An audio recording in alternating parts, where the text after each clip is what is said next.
And happy Saturday and happy day 5 of the British Swimming Championships 2023. My name's John Mason. It is the penultimate day of racing. We have 2 more days left.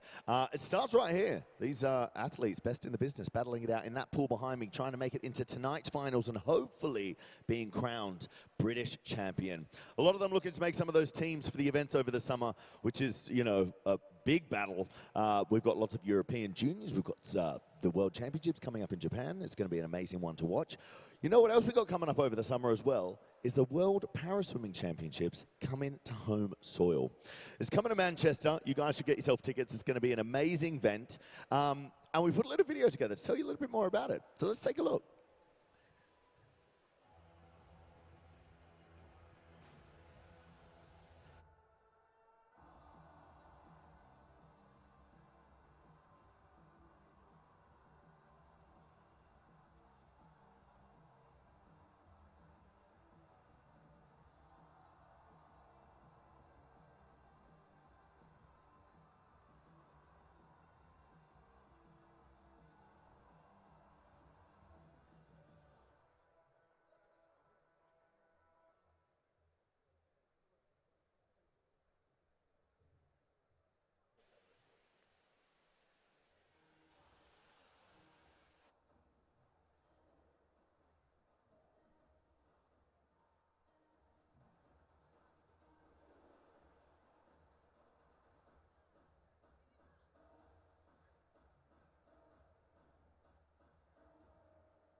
So there you have it, an amazing event to look forward to over the summer. And like I said, get your tickets, British Swimming, check it out, and hopefully we'll see you there in Manchester. Remember, if you're using a hashtag for the event across social media, hashtag BSC23, and give us a tag across all platforms at British Swimming as well. Right, it's time to get into the action behind me. So if you're watching at home on the stream, it's over to Andy and Amy. And if you're here in venue, it's over to Duncan and Lynn. Let's plunge into this morning's action. Well, plunging in we are indeed. Thank you, John Mason. So much energy that guy's got in the morning, isn't he? I'd love to know what he has for breakfast. Heat 5 mornings of this British Swimming Championships for 2023. The heats, it's a big morning this morning. 1, 2, 3, 4, 5, 6 events.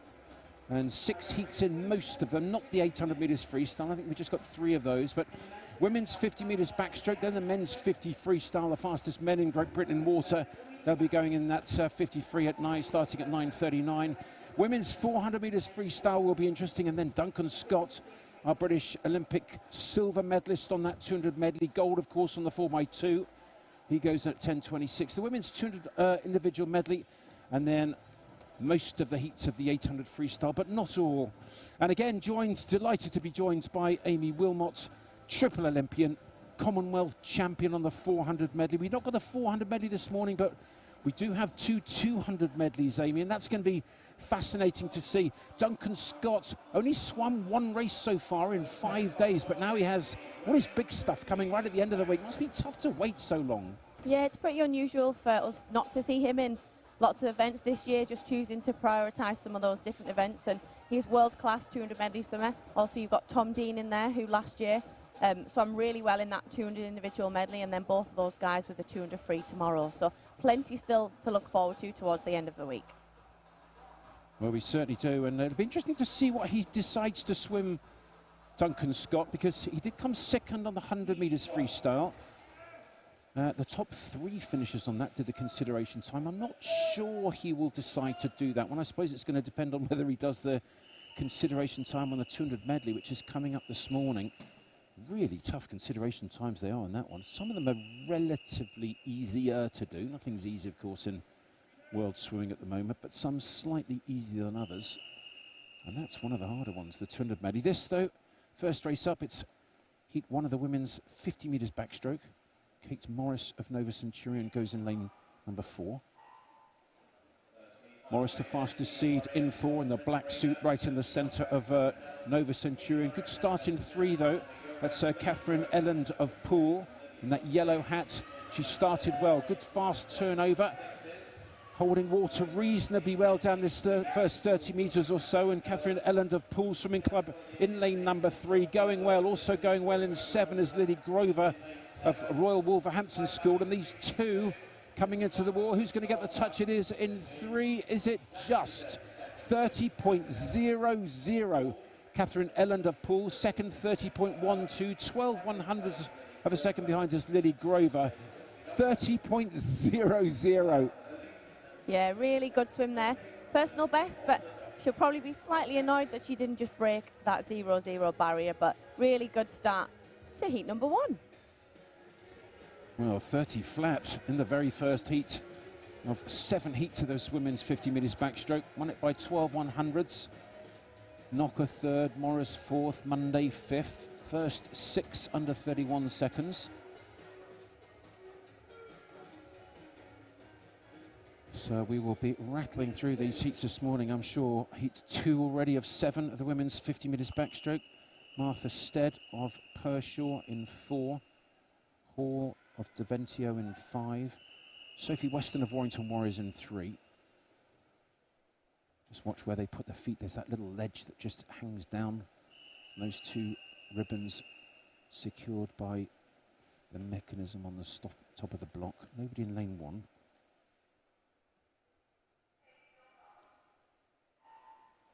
Heat 2 of the women's 50 metres backstroke. And in lane number 2, she looks like a very good start in the white hat. Closer to us, it's Emma Scobie. And she looked really good on the underwater phase. She really did. Also going pretty well up there in lane number 6 is Cambrook of Swansea University. Right at the top as well is Woodcock of Pershaw. Woodcock of Pershaw on lane 9, slowest seed into this second heat of the women's 50 metres backstroke. And it's very tight indeed. Who's going to get the touch? No idea. Well, it was lane 7. Thank goodness for electronic timing. Lane 7 got it by 1/100th. Gabrielle Freeman got it in 7 from Hannah Woodcock in 9. And third was Cranbrook in 6. So close. My goodness, 4/100 split the top 3. Yeah, really good swims there. Some of these junior swimmers in particular swimming really well from those outside lanes and so close across the board. Top 4 there, all within 0.05, so super tight to finish heat number 2.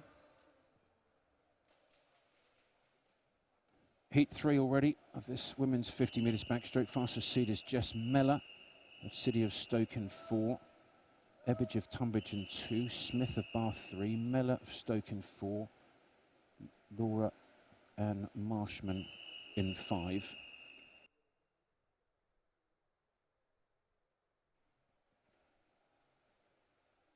Heat 3, Meller in 4, Marshman in 5.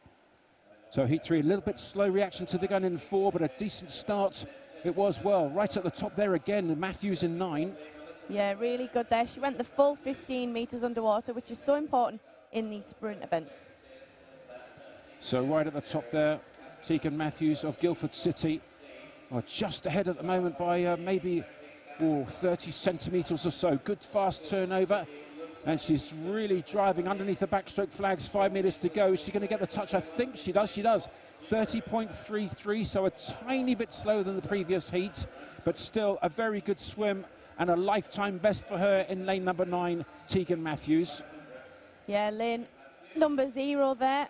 I think just got it in the end. I need 0.01, so no wonder you couldn't really see who'd won that race, but Amber Ransom there. But yeah, lane 0 and lane 9, once again, swimming lifetime best in the heats, and that 0.01 just splitting them. I tell you what, it's good that we got slightly younger eyes in there, Amy. Thank you for that, because I was looking at the top and 1/100 sneaked it at the bottom, but there we go. Some great swimming in heat 3. Heat 4 coming up now, and I shall try and cover all 10 lanes a little bit better than that this time. I've got my professional spotter sitting next to me. When these girls are so close, I don't really blame you, but this is what it takes to make one of those finals tonight. Just 0.01 will split lots of these swimmers. So tight. The last of the unseeded heats of the women's 50 metres backstroke, and Jemima Hall of Bath University, the fastest seed in 4. Yeah, out nicely there to 15 metres. Some of these girls really increasing their stroke rate massively in comparison to the 100 and the 200 backstroke. Well, I don't know what it is about lane 9 here, but Catherine Butcher going well right at the top. Also going well in 3 is Florence Tinsley of University of Stirling. All in a line coming in. It may well be 3. Let's see what happens on the touch here. Diving for the wall. Who gets it? It was 3. Florence Tinsley of University of Stirling gets it, but again, only just. In fact, it was a tie for first. Tinsley in 3 and Ward in 8. Thank goodness for electronic timing and the young eyes of Amy Wilmot. Yeah, they're testing us this morning for definite. So really, really tight there at the finish. And you saw Florence there really stretch back and Neem just get that little stroke in to get that touch. So another very tight race there in heat number 4. And 4 of them sub 30 seconds. Look at that. 9.9, 9.8, 8.4, 8.4. 30.00 was 5th. We've seen one of those already. Hopefully there won't be any swim-offs. So the first of the seeded heats in the women's 50 metres backstroke, and Britain's Olympic champion, Kathleen Dawson, going in lane number 4, back from really serious injury there. She's in that blue suit and the black hat of University of Stirling. Great to see her back in the pool. Yeah, it is indeed. She had a tough 12 months last year, and before that she had injury with her knee and just not getting herself back, but she looks really good ahead of Paris next year.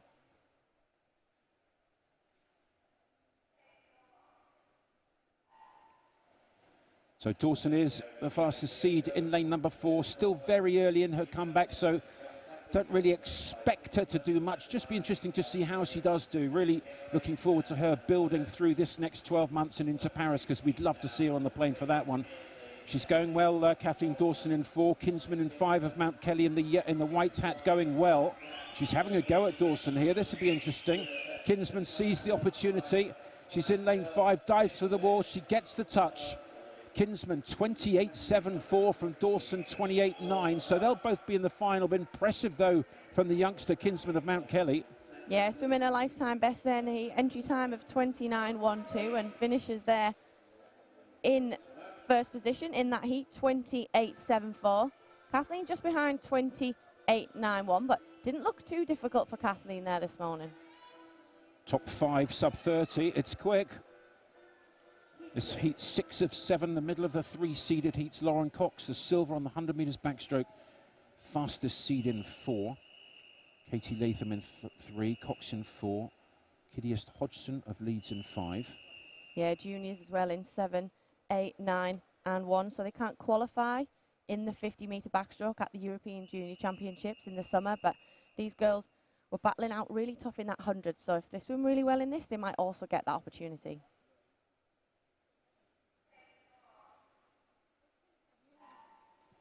Indeed it is, Amy. More opportunity to practice your arena skills, and they're going to have to be quick here. And as we've seen so far, hundredths of a second will decide in and out of one of these 4 finals that are in this evening. Look at the speed of turnover of Lauren Cox. Yeah, she had a fantastic start there, and you can really see her driving that really high head position, but it's so effective.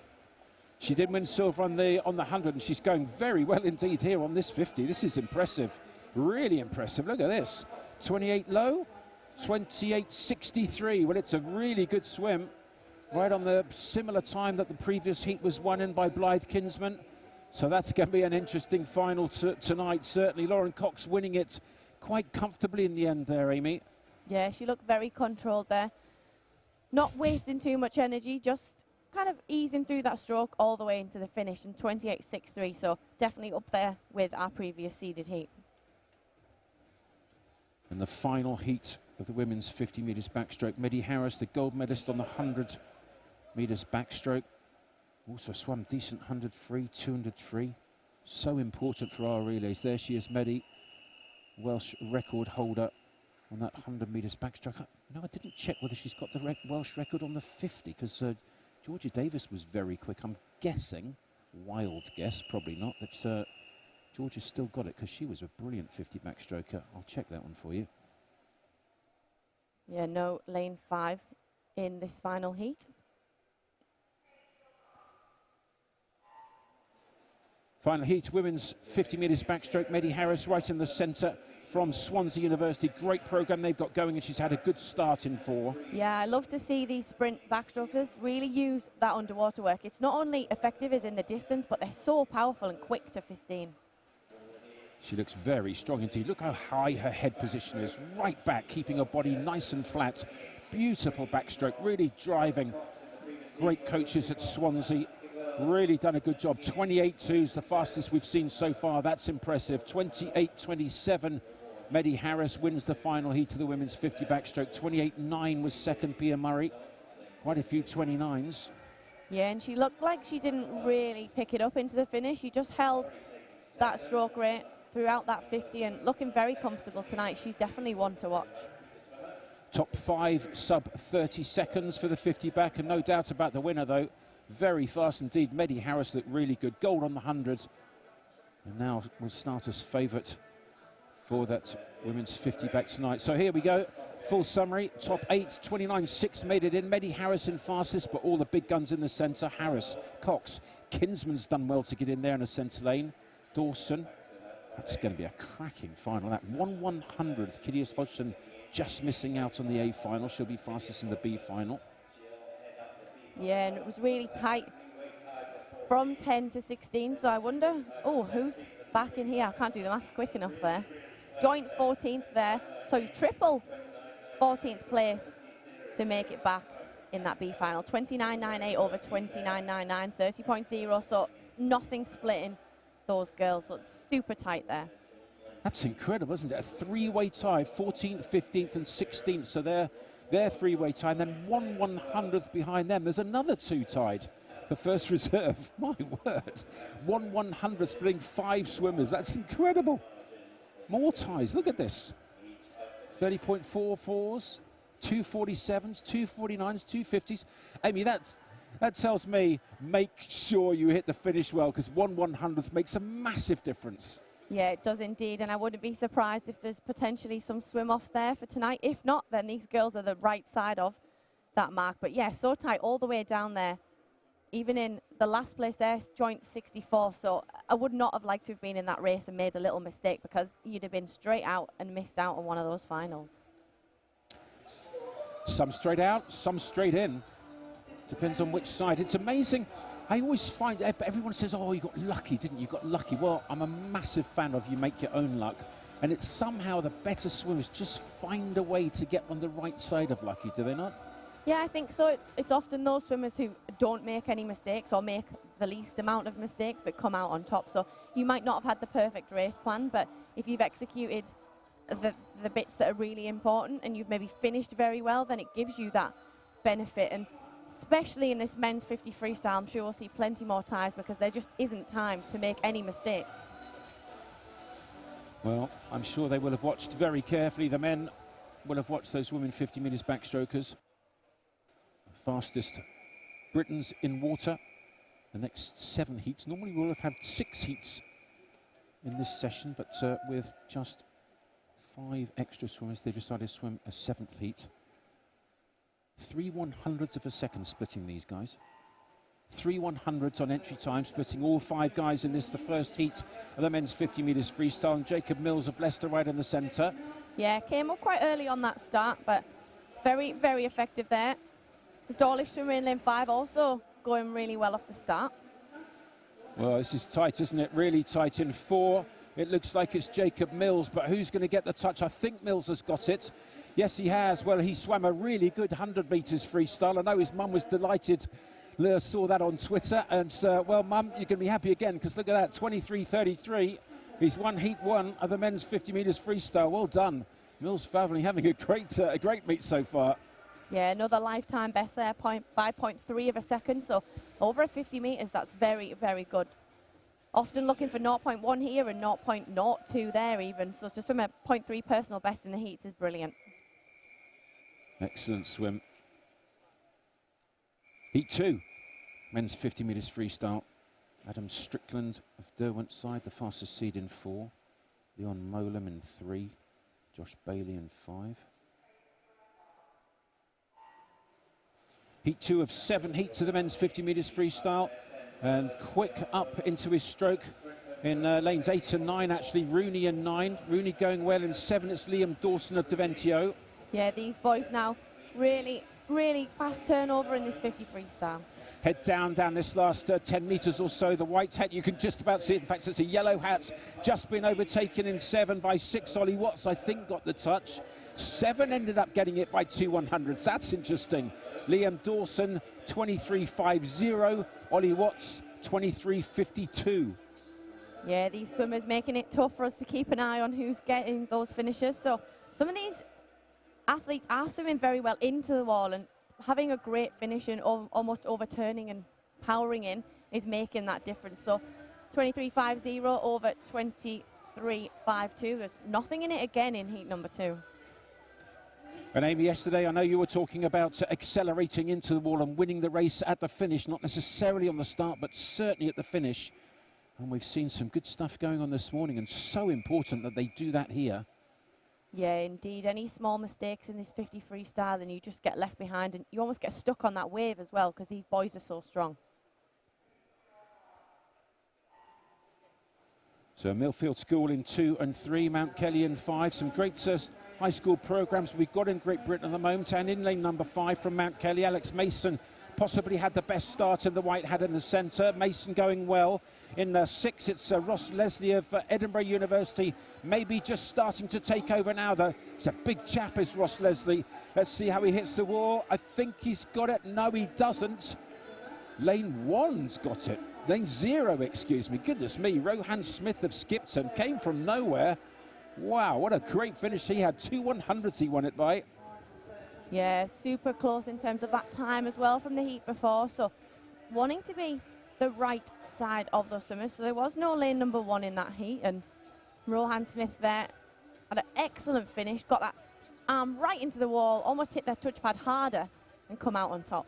Amy, I'm just going to check that one. The results are confirmed. That's interesting because it took a little bit of time to come up, but in actual fact, it is going to stand. 23.52 wins it. 23.54. I thought for one moment maybe the timing pads hadn't quite worked. Yeah, often we get a little bit of a mistake. Sometimes it takes a while for these swimmers, but if you're hitting that wall really hard and really powerfully, then you're going to ultimately finish ahead of somebody who's just kind of grazing the touchboard and being a little bit slow. Robert Derbyshire in 4. Nobody in 3. This is the last of the unseeded heats in the men's 50 metres freestyle. It looks like actually it's lane 2. Josh Ellis has withdrawn. So Sy of Edinburgh University is in 3, but very good start in 4, and he's going well. 15 metres to go in this heat 4 of the men's 50 freestyle. Robert Derbyshire of University of Bath also going well in 1. It's Suade of Bath, and I think he's got it 22.84. Toby Suade, well, he did a similar thing to me on the 100 metres freestyle as well. I think just sneaked in without me seeing him. Well done, yes, well done, sir. That was a cracking swim. Yeah, really, really good swim. Had a very strong start, but just accelerated through that second 25 of the race and comes in with an entry time of 23.63. So that's a massive lifetime best in a 50 freestyle. 0.8 of a second on a 53. That should put him in a final as well this evening. Well, I hope so, certainly. That was a great swim. I'll certainly be watching out for him in that. Well, here are the big boys now. Heats 5, 6 and 7.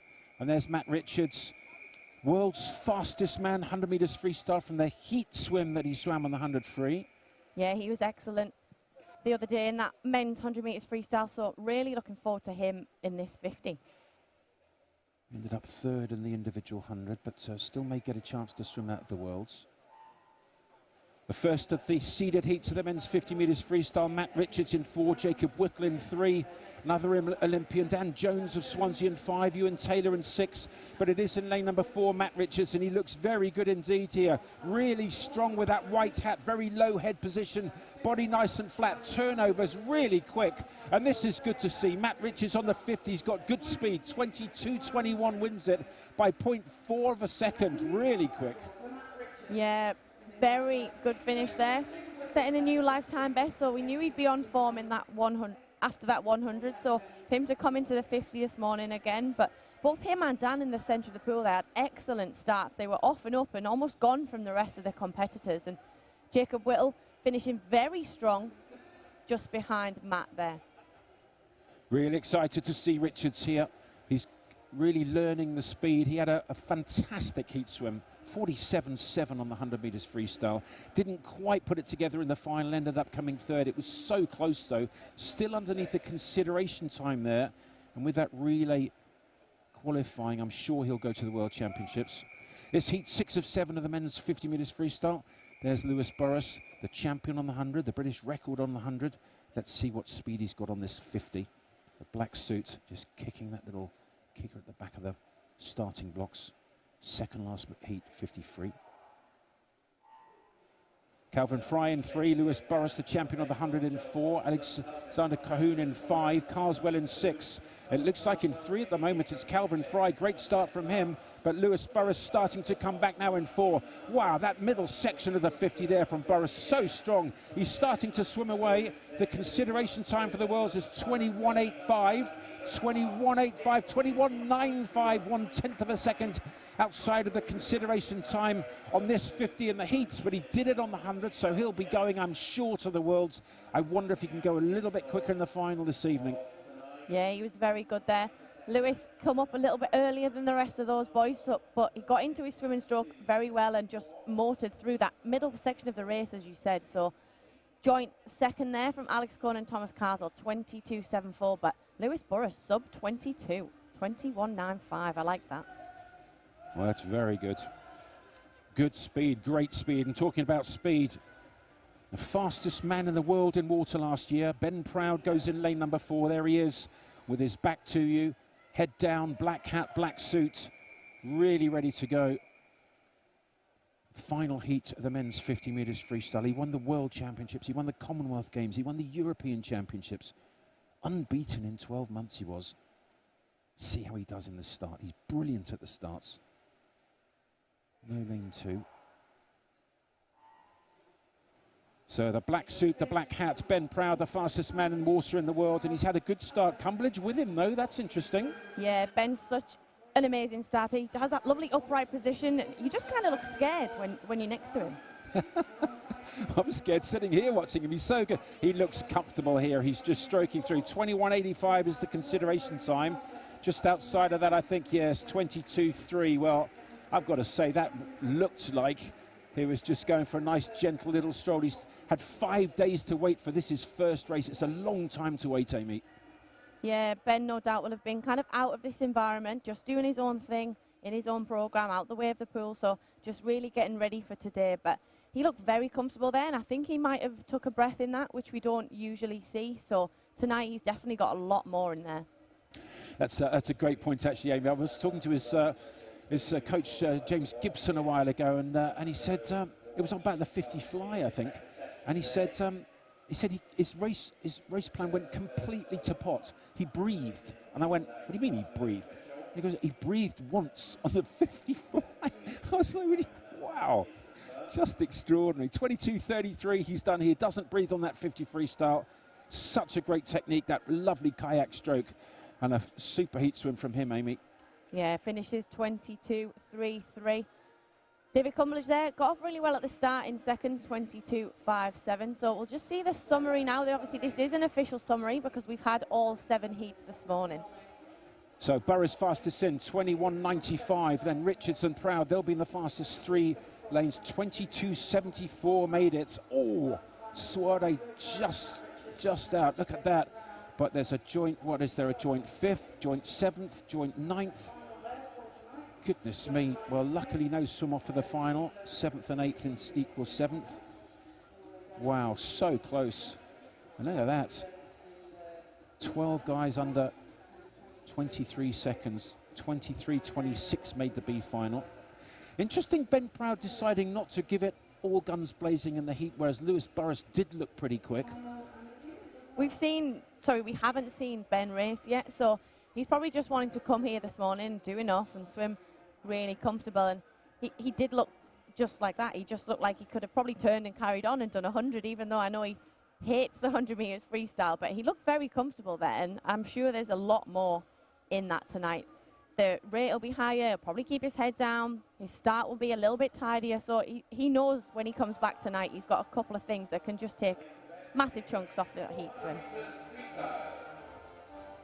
Well, that's going to be a cracking final, that men's 50 metres freestyle, as was the 100. I mean, the 100 was hugely anticipated, and it did not disappoint at all. Not at all. What was there, 4 100, something like that, split the top 3? It was too close to call in that men's 100 freestyle. We had no idea which way it was going to come, and I think tonight in that 50, those 3 boys in the centre, it's going to be very tight. Really will. So, women's 400 metres freestyle, 6 heats. This is heat 3 of 8. Heats 1 and 2 will be swum in a lunchtime session for the slightly slower heats. There's nobody in lane number 6. So Downham of Plymouth, fastest seed in 4. Downham in 4, Bloxage, Ella Bloxage, one of the 2 Bloxage sisters in that yellow hat in lane number 5. Her sister will be swimming in a later heat. It's 8 lengths of the pool and a decent start in 3. 14-year-old Emma Price of Borough of Stockton. Yeah, the 400 freestyle for me is another one of those really interesting races. We saw the world record there from Joanne Jackson. Sorry, the British record, which once upon a time was the world record, which is what I was trying to spit out, of 4 minutes. So in Britain, we've had very, very successful distance freestyle swimmers, 400 and 800 with Becky Adlington, Jo Jackson. So I think when I was younger and I saw some really good swimmers in Great Britain, I wanted to do the same events as them and I wanted to be like them. And I think that's exactly the trend that both Rebecca and Joanne have set in this freestyle. We've been very competitive, as well as Jazz, Carlin. So we're looking now at the next generation of freestyle swimmers for those Olympic Games. Yes, and there's a big focus by British swimming on the distance events, and we heard earlier from the pathway lead on those distance events, really trying to get all the coaches together and the swimmers together, making sure that they really focus well on giving the swimmers the very best that they possibly can to deliver on the distance events. Yeah, it's really good to see in Great Britain. Sometimes as a junior you think, oh, I want to do all the sprint events, they're more exciting, but there's lots of opportunity in some of the events where maybe there's a little bit of a gap.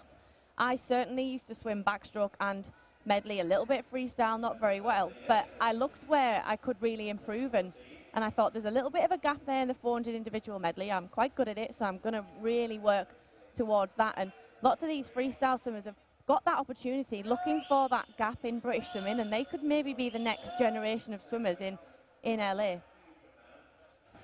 So in lane number 3 at the moment, it looks like it is Emma Price, the 14-year-old, started well. This is the halfway mark in this first heat that we will see. It's heat 3 of the 400 metres freestyle, and Price looks really good over first, 2:10. So she'll be looking for as close to a 2:20 as she can. Negative splitting is not easy to do, Amy, on 400 metres freestyle, but I do know that a lot of swimmers and coaches try to get close to it, negative even split the first half and the second half. Yeah, in particular with the 400 freestyle, I used to kind of approach it with 100, then a middle 200, and then a final 100. So that first 100 metres, you'd be easy speed and then settle onto pace, just above pace on that second 50, so that by the third 50 you're on pace and you can hold that for the next 250 metres. And to do that, you want to be thinking about your stroke count, your breathing pattern, keeping that stroke nice and long, balancing the stroke a little bit with the legs. We see that more in female 400 freestyle than we do in men within the males. We saw a lot of kick from the men, but slightly less from the women, because we almost build through that race. Well, we were talking to Kev Renshaw earlier in the week. 100 metres to go in this first heat of the women's 400 metres freestyle. It's heat 3, and Emma Price looking very good indeed. She swam a really well-paced race here. Let's hope she can bring it home, because she does look good. And Kev Renshaw was saying, well, you know, they're really making sure when they do these training camps that they look at everything, the nutrition, the strength and conditioning, particularly for the youngsters. You don't want to kill them, but at the same time, there's really no alternative but to do hard work if you're going to be a distance freestyle. But the balance when you're younger, so important to get right. Yeah, having a really good training background gives you confidence as you go through your career. I know it certainly did for me, because I knew I was almost hard as nails from doing what I did at such a young age. But I maybe didn't focus enough on that kind of strength work and being more robust. So that kind of pre-pool side of things is really important. And yeah, Kev Renshaw was talking a lot about that band work and all sorts of stuff, just to make sure your shoulders are as strong as they can to take the pounding that they need to take if you're going to be a good distance swimmer. And Emma Price at 14 years of age, this is impressive.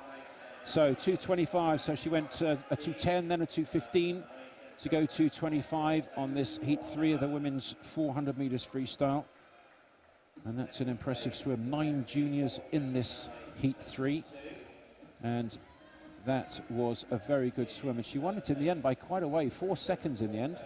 Yeah, stuck to her own race plan there. Knew she was probably confident in her ability to finish well. And she was out in 2:10, then she was 68, and then finished there on that 66 points. So she did really well. And another swimmer here swimming massive PB. So 5 seconds there she was in the end under her entry time. So really good swim from Emma Price.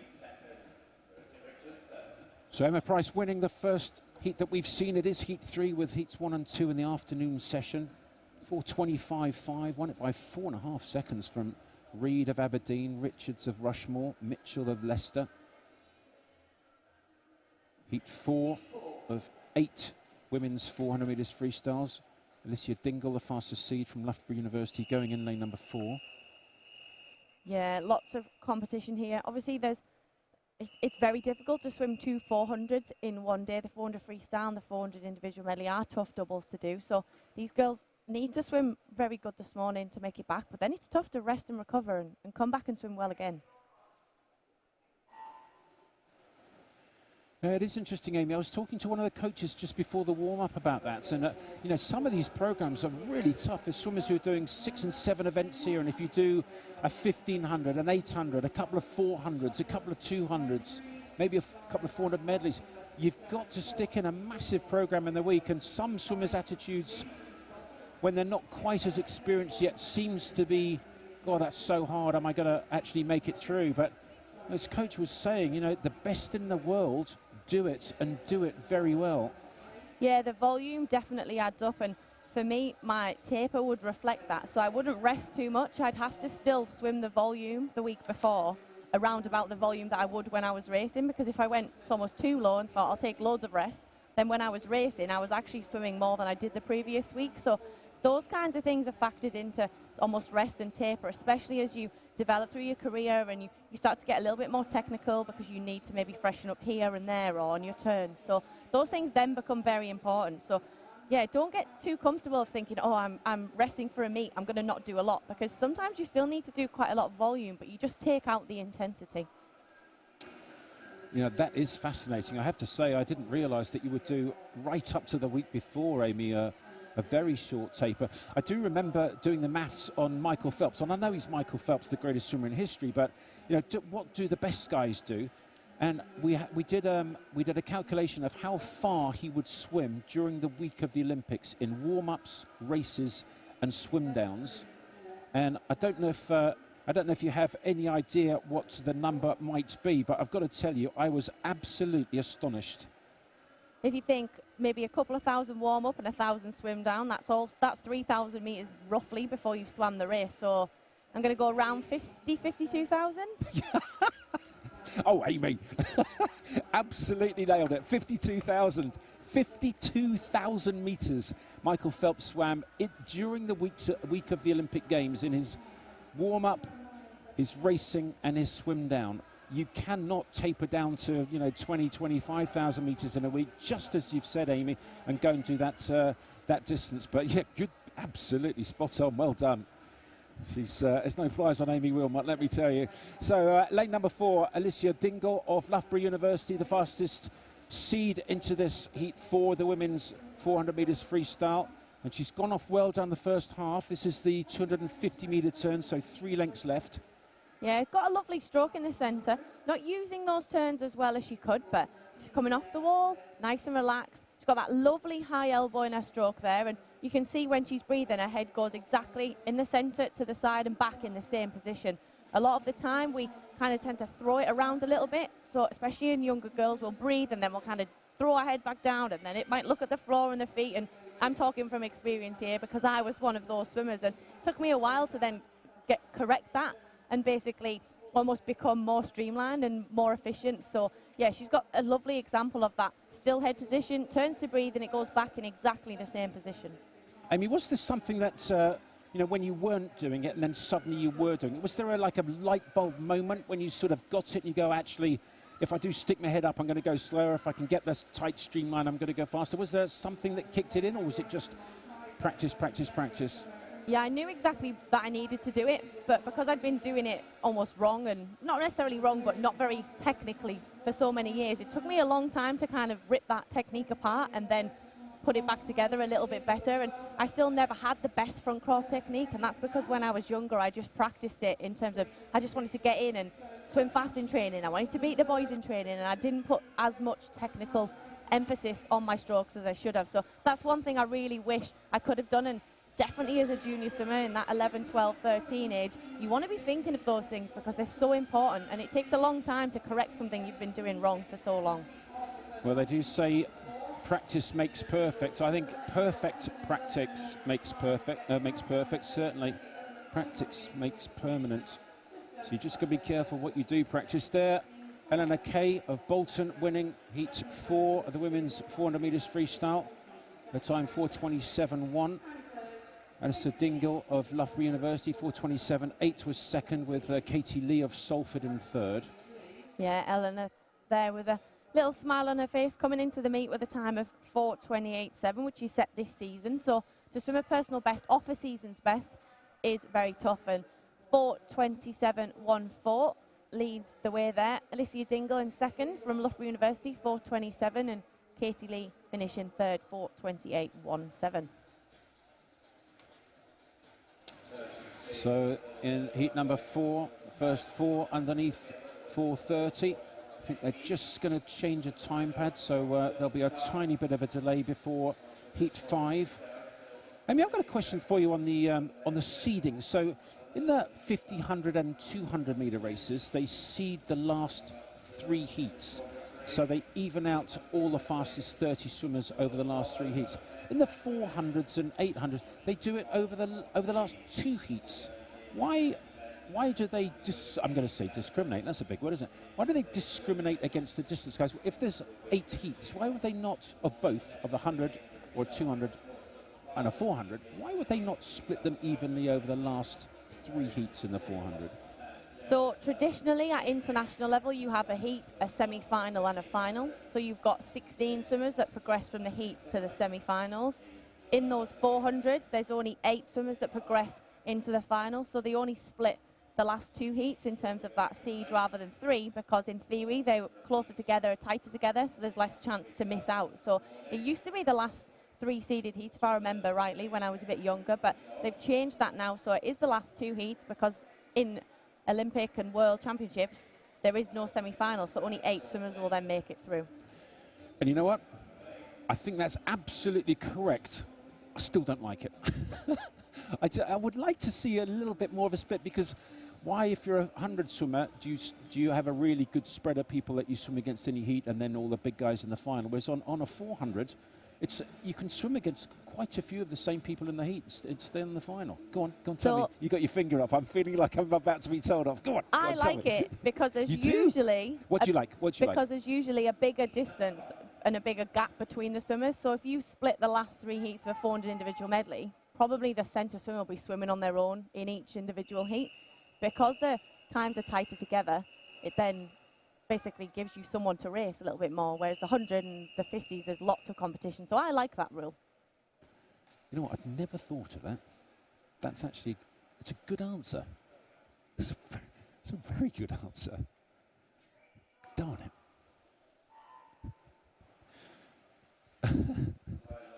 Honestly, I'd never thought of it quite like that.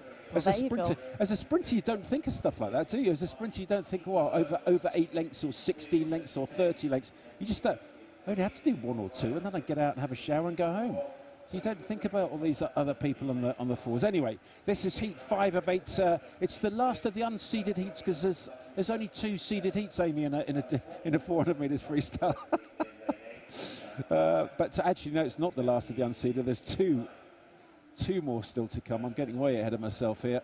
So this is heat 5 of 8 of the women's 400 metres freestyle.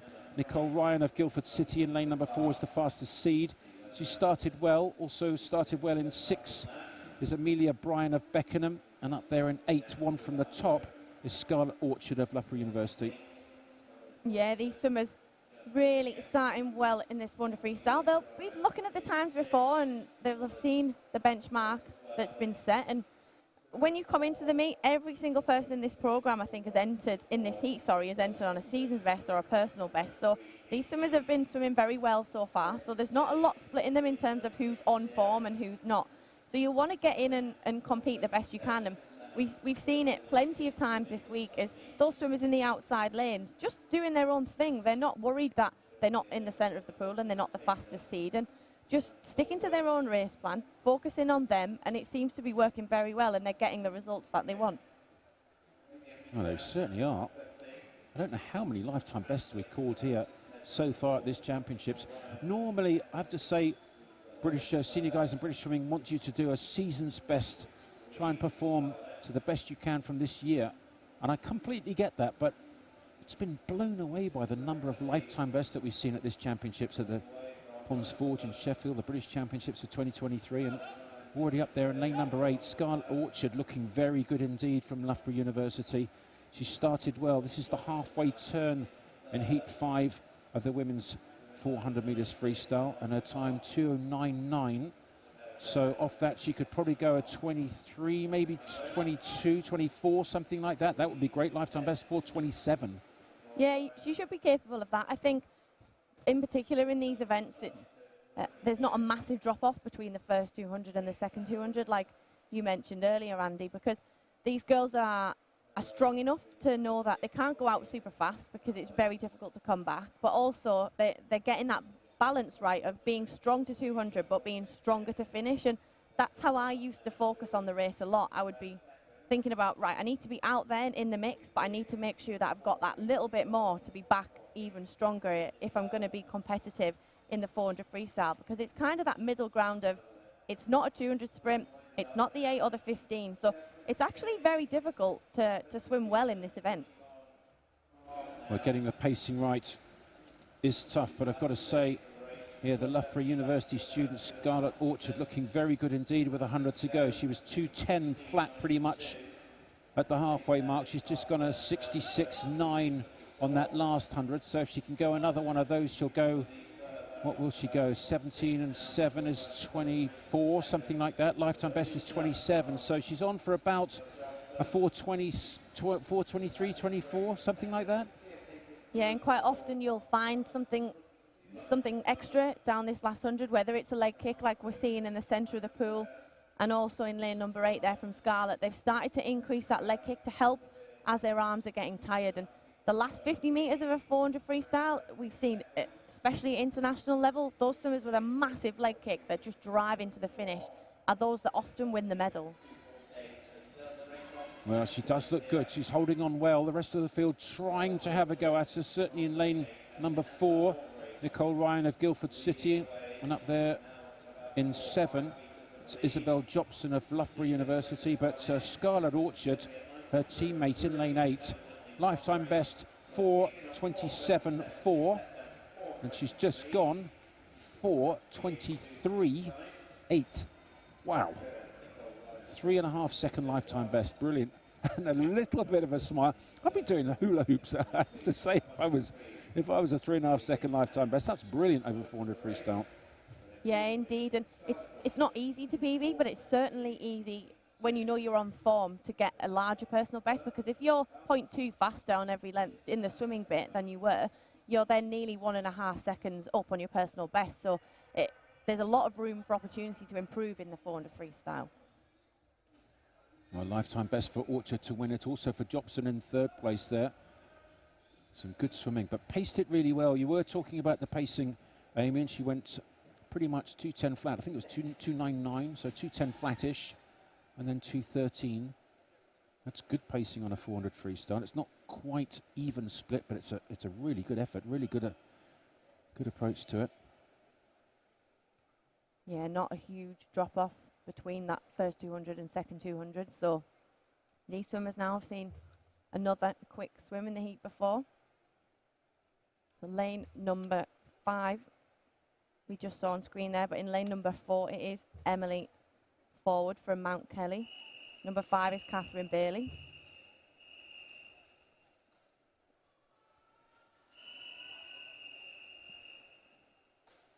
Seven juniors in this, the last of the unseeded heats of the women's 400 metres freestyle.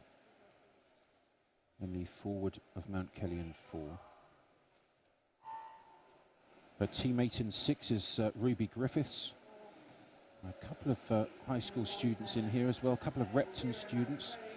Henrietta Damassa in 2, and Isla McIntosh right at the top there in 9 in the orange hat of Repton. But looks like in lane number 5, Catherine Bailey started fastest down this first 50. It's an 8-length race, the women's 400 metres freestyle.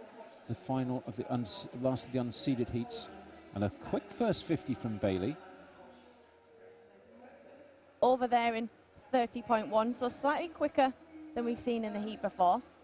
You can see already Bailey there in the centre has got a slightly higher leg kick, so she's probably a very good kicker. And a lot of the time in distance swimming, in particular the 8s and the 15s, we see a lot of kind of pull-led strokes, so the legs, especially in the women's event, will just maybe be in the background, balancing them out, and then they'll turn them on at the end. But really important in the 400 freestyle to be able to have kind of that middle ground, so a very strong kick as well as a good pull. And here Bailey working her legs quite hard, but she still looks very nice. It doesn't look like she's really revving the engine at the front and she's scrapping. She's holding water with that huge leg kick behind her, and out 62 point.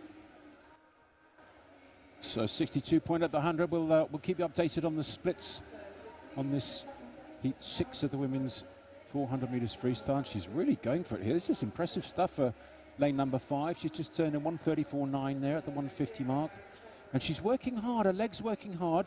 She's pushing this first 200. Interesting tactically to push it as hard as she seems to be doing. It looks like maybe that's a natural stroke, but look how high her feet are coming out of the water. It's looks like she is working pretty hard here. Yeah, she's got a very strong kick, and if she can keep this up down the second 200 of the race, then she looks like she's going to be on for a great time. Her entry time is 4:23.2, so the swimmers in the heats before have been in and around that, so she's out a little bit faster than we've seen, 2:08.0, so nearly 2 seconds quicker than the heat before. So she's definitely trying to stamp her ground and look for one of those places in a final tonight. Another one of Ann Dixon's swimmers from Perth City. Lifetime best at 4:23. Well, certainly off a 2:08, she can do that. She can do it comfortably. It'd be great to see her close to 4:20, wouldn't it? It's a massive ask, I have to say. I mean, 3.2 seconds, but well, at this championships, at this British Swimming Championships 2023, we've seen an awful lot of it happening. 3 seconds, 4 seconds, so it's not impossible. Rest of the field starting to have a crack at her now, slowly trying to reel in that lead. She's got about a 5-metre lead, Catherine Bailey of Perth City. Down here in lane 0, Myra Craig of Edinburgh University. And then in 2, it's Damassa of Repton. And up there in lane 6 and 7 is Griffiths and Hodgson. But Bailey's still leading with 100 metres to go at this turn. Yeah, really impressed with the skill shown here. That kick is still exactly as, in terms of the strength, it's just as strong as it was when she led out. So she turns 3:15.7 there. I think 33.5, 33.6-ish in those that middle 300. So yeah, 67.7. So she's still on for a good swim here. If she can come back faster than that, we usually see a little bit of a drop off because swimmers will find something extra no matter how much they're hurting down that last 50 meters. So still looking really comfortable. I think she's even gone to her legs even more. That kick looks like it's increased a little bit more. So brilliant effort there. Well, can she get under that lifetime best? Catherine Bailey, 4:23.2. She looks very good indeed, really well coached. Also coming back well in lane number 2. That's 3 from the bottom. That is Henrietta Damassa of Repton. And Damassa looking good now with about 15 metres to go. No doubt about the winner of heat 6 of this women's 400 freestyle, though, Catherine Bailey of Perth City.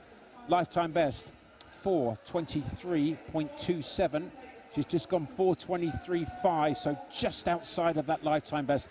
Maybe paid for a little bit of early speed down that first 200, but really went for it. Impressive attack and impressive commitment to the race.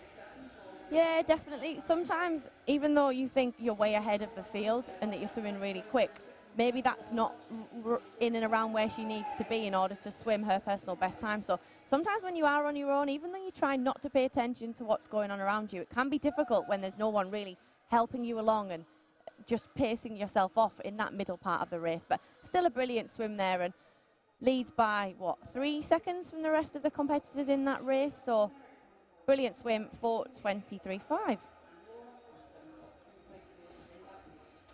Well, that was the last of the unseeded heats that Catherine Bailey just won. Now we've got the fastest 20 swimmers in Great Britain on this 400 metres freestyle for women in these next 2 heats. Mia Slevin, the fastest seed in lane number 4. And next to her, the 13-year-old, Emily Bloxage, 13 years of age. She holds the national age group record for the 13s at 4:15.0. And today is the last day she can break it. She's 14 tomorrow. Yellow hat in lane 5.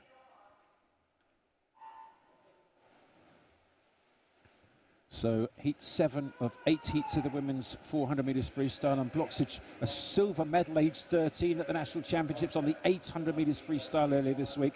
And love that little spidery stroke, the yellow hat there in lane number 5. She swims like a 13-year-old in terms of stroke technique, but my goodness me, she's brilliant, isn't she? Yeah, she is indeed. You can tell that she's not really started to develop yet. She's not really got any muscles and any strength on her, so she is just a fantastic swimmer. Probably works very, very hard, puts in the yards, so she's got that confidence when she comes here that she can stand up against those older girls and she can rival them, and that's exactly what we saw in the 800 earlier in the week, and I know she's got the 1500 freestyle coming up as well. Well, it's a tough program, isn't it? She's done 400 medley, she's done the 4, the 8 and the 1500 metres freestyle, age 13. And, well, the starts aren't the best, but she does take a little bit of time to get into the races, and she's well placed in the centre. Leading at the moment, though, in lane number 2, Michaela Glenister of University of Stirling in the black hat down here, and the red hat up there in lane number 6, I think it is. That's Ashley Bailey of City of Sheffield, the red hat up there. So Stirling in 2 is Glenister, Bailey in 6. And these two at the 150 mark, 3 lengths down, 5 to go in this second last heat of the women's 400 metres freestyle. In lane 2, Michaela Glenister there. Last year didn't have the best British Championship. She was a little bit off her best times and wasn't really that happy, but she's done really well in the 800 in comparison. She's almost back on form, and it's one of those swimmers as well that moved programme and didn't necessarily have that breakthrough year that she maybe thought she might, but she's stuck at it. She's worked hard in that second year, and it's good to see her swimming well, and she looks very comfortable in this 400 freestyle. She has got an entry time, a personal best time of 4:15, so out in 2:06, 2 seconds quicker than we saw in the heat before. It's not out of reach for her to get back near to that. Well, it's certainly not. 4:15 off a 2:06 is very possible. 2:06.56. So we'll watch carefully how her splits go, but she looks comfortable. She's long and strong. She's just surfing off those hands, just surfing off the catch at the front of the stroke, breathing to her right-hand side. And the charge now starting to come in lanes 4, 5 and 6. That's Slevin of Loughborough, Bloxage of Salford and Bailey of Sheffield. Yeah, Mia Slevin there in the middle is also a very good 200 freestyle swimmer, so she's got a tiny bit more speed than Michaela at the back end of the race, but Michaela here is leading out very well. She still looks comfortable. There's not a lot of kick going on behind her, so if she can find that in the last 100 metres of the race, then she should be able to hold off Mia. But Amelie as well, now really starting to dig in. She's increased that stroke rate a little bit more. Not really kicking a lot. She's just using that for balance as she comes in to the third 100 turn. So 100 metres left to go, and off a 3:12.0, these girls are going to be in and there around about their personal best times. So that was a 65.5 at that last 100 metres, so she needs to pick it up a little bit Does Michaela Glenister. She's going to go on her lifetime best of 4:15.3, but the charge in the centre really is coming now, and right on the lane line, that yellow hat over there in lane number 5 of Emily Bloxage, the 13-year-old national age group record holder for these 13s at 4:15.0. And if she keeps this going, she'll make the final. It'd be lovely to see her stick in a really quick one on the last day that she can set a 13-year-old national age group record. Yeah, she's got a 4:12.51 to get if she's going to get that 14-year-old record. But as I say, she's not even 14, so she's got 12 months to worry about that one. So these girls now having a really good sprint in the centre of the pool. Glenister's just going to win it. I think she does on the touch, indeed. 4:16.1. Bloxage second, 4:16.8. So she's just over a second outside of her lifetime best and her national age group record in the heats this morning. But I'm sure coming in, what, second was she there? Yes, she was, Emily Bloxage in lane number 5. She'll have a lane in the final, in the big final tonight, and that'll be a fun one to watch. Glenister wins it, Bloxage second, Mia Slevin third. Yeah, so fourth there was that 4:17.65. So these girls, if they're going to be finishing top 4, need to be under that time to make it back in the final tonight. But Michaela Glenister there comes out on top, 4:16.10. The final heat of the women's 400 metres freestyle. Freya Colbert, what a meet she's had. Leah Crisp in lane number 5. Won the 800 metres freestyle at the British Championships last year. Crisp in 5, Colbert in 4, Amy Hood in 3, Beatrice Varley of Plymouth. They've got a good programme going, you know, down in lane number 2. 14-year-old in 7. The final heat of the women's 400 metres freestyle, and Freya Colbert in lane number 4. And look at the start she's had there inside those yellow lane lines. Gold on the 400 medley in a qualification time for the World Championships, not a consideration time. The qualification times, Amy, have been really, really tough set by British swimming to automatically go. And she's one of only 3 British swimmers after 5 nights of finals to actually have qualified automatically. Yeah, if you're in and around that qualification time and even under that, then you know when you get to the benchmark meet in the summer that you've got a pretty good chance of swimming well there and being competitive, because the times are so fast set by British swimming. That time there will probably, that Freya did in the 400 medley, make the final, or be very close to the final in the summer. So it gives you a lot of confidence knowing that you have to be really tough and you've got to aim for something really special here at the British Championships. And then if you move it on again in the summer, you've got a really good chance of being very competitive. So Colbert, was she first to turn? Just about, I think she was. 61.4 from a 61.6. Leah Crisp. And the 2 swimmers in these yellow lane lines in the centre. Just closest to us is the leader, Freya Colbert. Well, tactically, I guess there's only really one way she can do it if she's going to get close to the consideration time. And 4:04. The times here set by British swimming, some of them on some of the events seem to be relatively achievable, but some of them, 4:02.1 for the women's 400 metres freestyle. I think the top 10 in the world in history is a 4:01. So 4:02 to be the automatic qualification time is not awfully far off top 10 times in history. No, but I suppose the world record is very fast in this event. So if you're going to be competitive up there, you've got to get close to that sub 4-minute barrier. But yeah, top 8 times in the world, leading ever in and around that 4-minute mark. But we saw Summer, a Canadian national, swim 3:56. So an unbelievably quick world record. And with her and Katie Ledecky in that event in the summer, you've got to be pushing quicker than 4:09s at the British Championships. And Freya last year swam very good in this event. I think she came in with an entry time of 4:12 or 13 from memory, and she finished second on the podium, I think it was, in a 4:09. So she's taken off another chunk last year, and the way she's swimming, she could take another chunk off this year. Well, she certainly could. Interesting, she's having a go at the 400 freestyle. 400 medley, she swam utterly brilliantly, but maybe the weakest of the legs that she swam, and it's all relative, of course, because it was a fabulous swim, that 4:35, but maybe the weakest leg was the freestyle, possibly because the first 3 were so quick, she really went for it early. But I guess using a 400 freestyle here will give her not wildly dissimilar feeling. Is it the last 100 of a 400 free the similar feeling to the last 100, that freestyle leg of the 400 medley? Is it the same, or is it something completely different?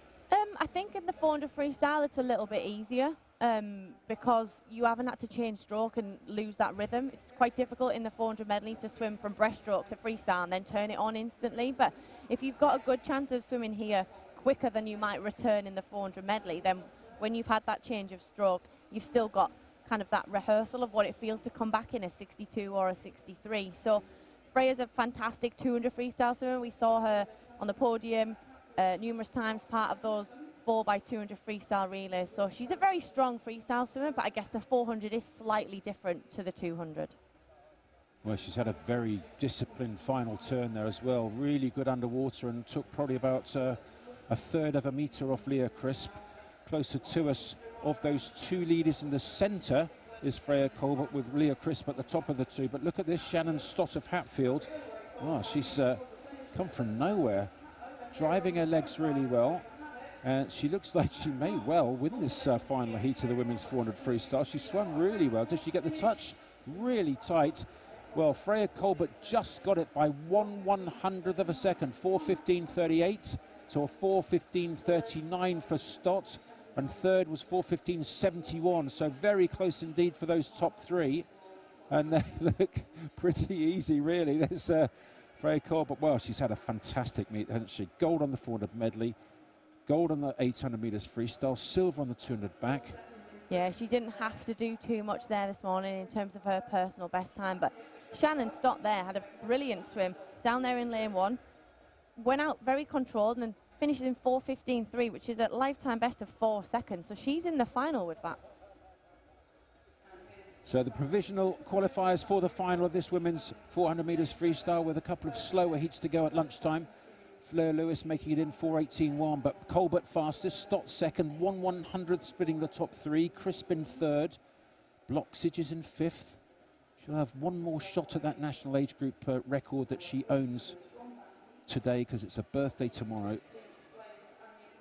We'll bring you the full summary of the qualifiers for the finals after the slower heats, but at the moment, Anya Priest at 4:23 has made it into the B final.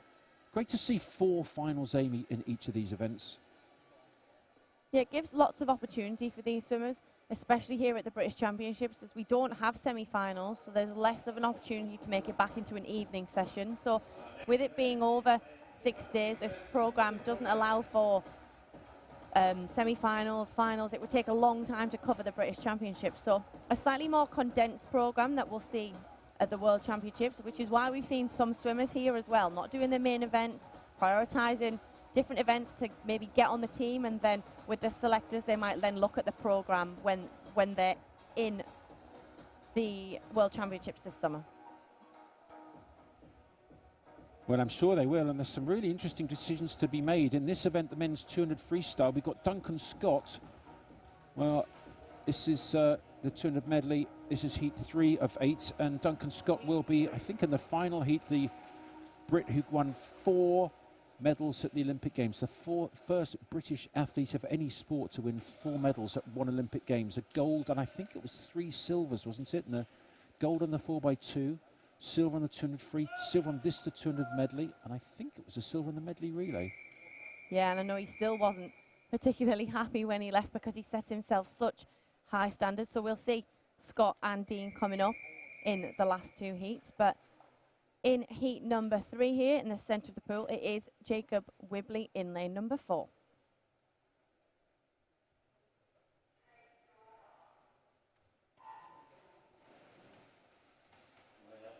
So 6 heats will be swum in this session. Heats 1 and 2 will be swum in the lunchtime session of this 200 medley. This is heat 3, and Jacob Wibley of Repton in 4 with his teammate Oscar Bilbao, the 17-year-old in lane number 3. Another 17-year-old in 5 is Callum Melville of Nova Centurion. And you can qualify for the Junior European Championships from this meet. So the qualification time really tough, 2:03.79. 6 juniors in this first heat, and a very good start in lane number 4 is one of those juniors, Jacob Wibley of Repton. Yeah, really working strongly down that butterfly in the 200 individual medley. For me, I used to think the 200 medley was just a sprint of all 450s that you could add together and do very well, because you can't really hide the weakness in the 200 medley. In the 400, you've got a bit more time to maybe pull through and catch up. But if you've got a weakness in the 200 medley, you either get left behind or you get caught very quickly. So it's really important to maybe think about those things, especially. And Connor Cherrington there, not necessarily the fastest backstroke, but does enough to hold on. But lovely breaststroke in lane number 7. So the Millfield swimmer there, just really stretching down this 50. He's extending that lead massively, which is very unusual in a 200 individual medley, but lovely long stroke in the 200 medley there. As he comes into the turn now, you want to get around really fast and be super tight from that breaststroke into the front crawl transition. So nice to see him there really low around the turn and working 6-7 meters there. And on for a fantastic heat swim already. Well, he's only got to go 34 seconds on this last 50 freestyle to go a lifetime best. Worked the breaststroke very hard indeed, and he's driving his legs here. Look at this. But to see him catch the water out the front, maybe he could get a slightly tighter catch, but this is a really impressive swim. Lifetime best for Connor Cherrington is 4:09.3, 4:05.6. Lifetime best was 4:09. He's nodding his head. He's going, yeah, absolutely right. Goodness me. Well, that from the Millfield School student is a brilliant swim. Connor Cherrington, 4-second lifetime best on the 200 medley. Wow. Yeah, and he ended up being pretty close to that European Juniors time of 2:03.7. So if he improves again tonight, he's not that far out with chance of being part of that European Junior team. But 2:05.61, very impressive. That's unbelievable, isn't it? 2:05. I mean, he wasn't even in the same ballpark before the gun went in terms of qualification for juniors. Now he's got a cracking chance. Wow. So that was heat 3. This is heat 4 of the men's 200 medley. There's 8 heats in total. Fastest seed is Matt Rogers of Bromley in 4. Jacob Arman of Swansea in 5.